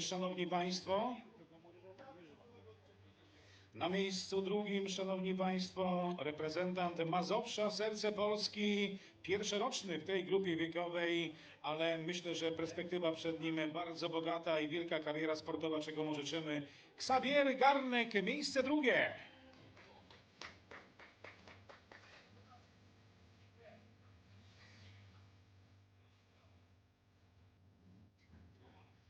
I szanowni państwo, w kategorii młodzieżowej numerem 1, jeśli chodzi o dzisiejsze zmagania na bruki, szruty, Slezanski Mnich, zapraszam go serdecznie, reprezentant Energo Cycling Team, to Heroni Antonenko. Prosimy.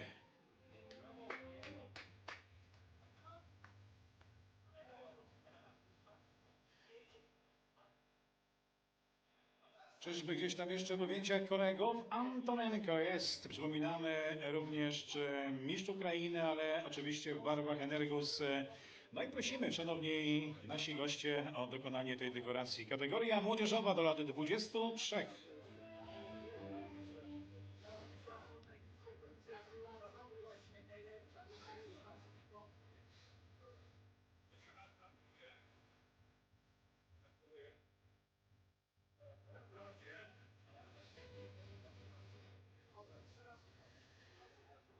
Gratulacje ogromne, kategoria młodzieżowa do lat 23. Niech dzisiaj tutaj w Sobótce dla tej grupy wybrzmią fanfary i brawa z Państwa strony. Najlepsza trójka do lat 23.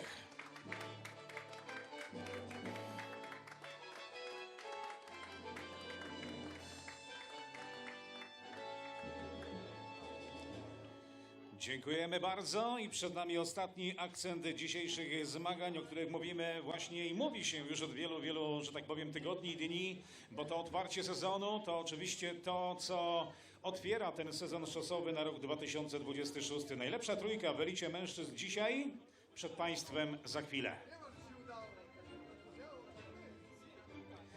I bardzo prosimy, na miejscu trzecim reprezentant ekipy ATT Investment Martin Woltr. Prosimy.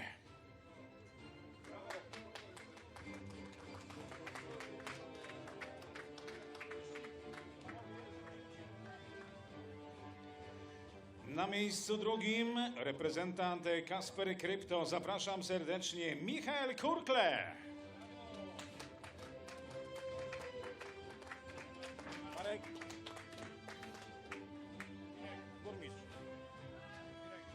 A szanowni państwo, ku uciesze wielkiej tych, którzy byli na trasie, tych, którzy byli tutaj na mecie, pojawi się na najwyższym podium, bo to nie kto inny, Patryk Stosze, Woster Team.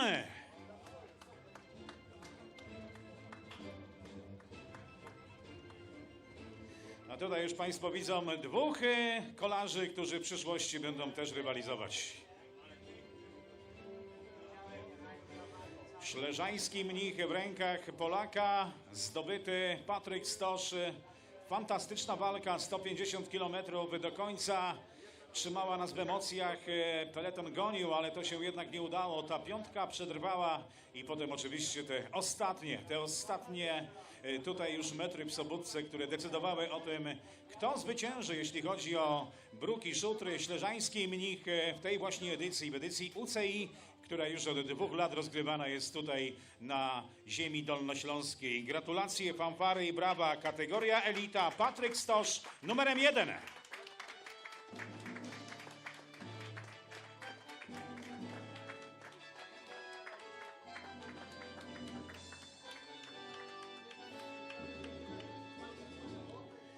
No i na pewno, oj, trzymaj mocno, Patryk, aby tam młodzież trzymała mocno. Szanowni Państwo, dziękujemy uprzejmie. Oczywiście będzie na pewno w tym momencie jeszcze czas na jakieś wspólne zdjęcia, do których serdecznie zapraszamy, ale też śmiało już możemy powiedzieć, może nie ja to powiem. Panie dyrektorze, oddam Panu mikrofon. Przemek Bednarek. Dziękuję bardzo. Dziękuję przede wszystkim zawodnikom, którzy stworzyli po raz kolejny piękny spektakl, jeśli chodzi o ten wyścig Slezzański Mnich, szutry i bruki. Będziemy tą ideę kontynuować i zapraszamy na przyszły rok. A tutaj już podziękowania, które składał i burmistrz, i pan starosta, również my, jako organizatorzy, zarząd klubu, serdecznie Wam dziękujemy, bo jak powiedział prezes Leśniewski, bez Was tego wyścigu by na pewno nie było. Dziękuję bardzo. Jeszcze raz zawodnikom. Super wyścig.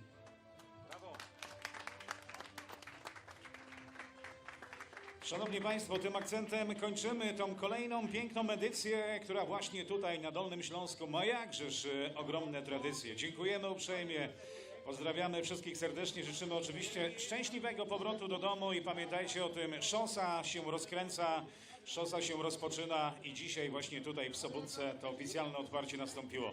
Do usłyszenia, do zobaczenia. Dariusz Skorupa, Włodzimierz Rezner, Bartosz Kuzarski. Także dziękujemy uprzejmie i witamy oczywiście na kolejnych zmaganiach, kolejnych wyścigach. A dziś już do usłyszenia, do zobaczenia.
SKSM, Strzeblowskie Kopalnie Surowców Mineralnych, producent surowców mineralnych do produkcji ceramiki, szkła, chemii budowlanej i budownictwa inżynieryjnego oraz drogowego.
przykry i tajemniczy Dolny Śląsk.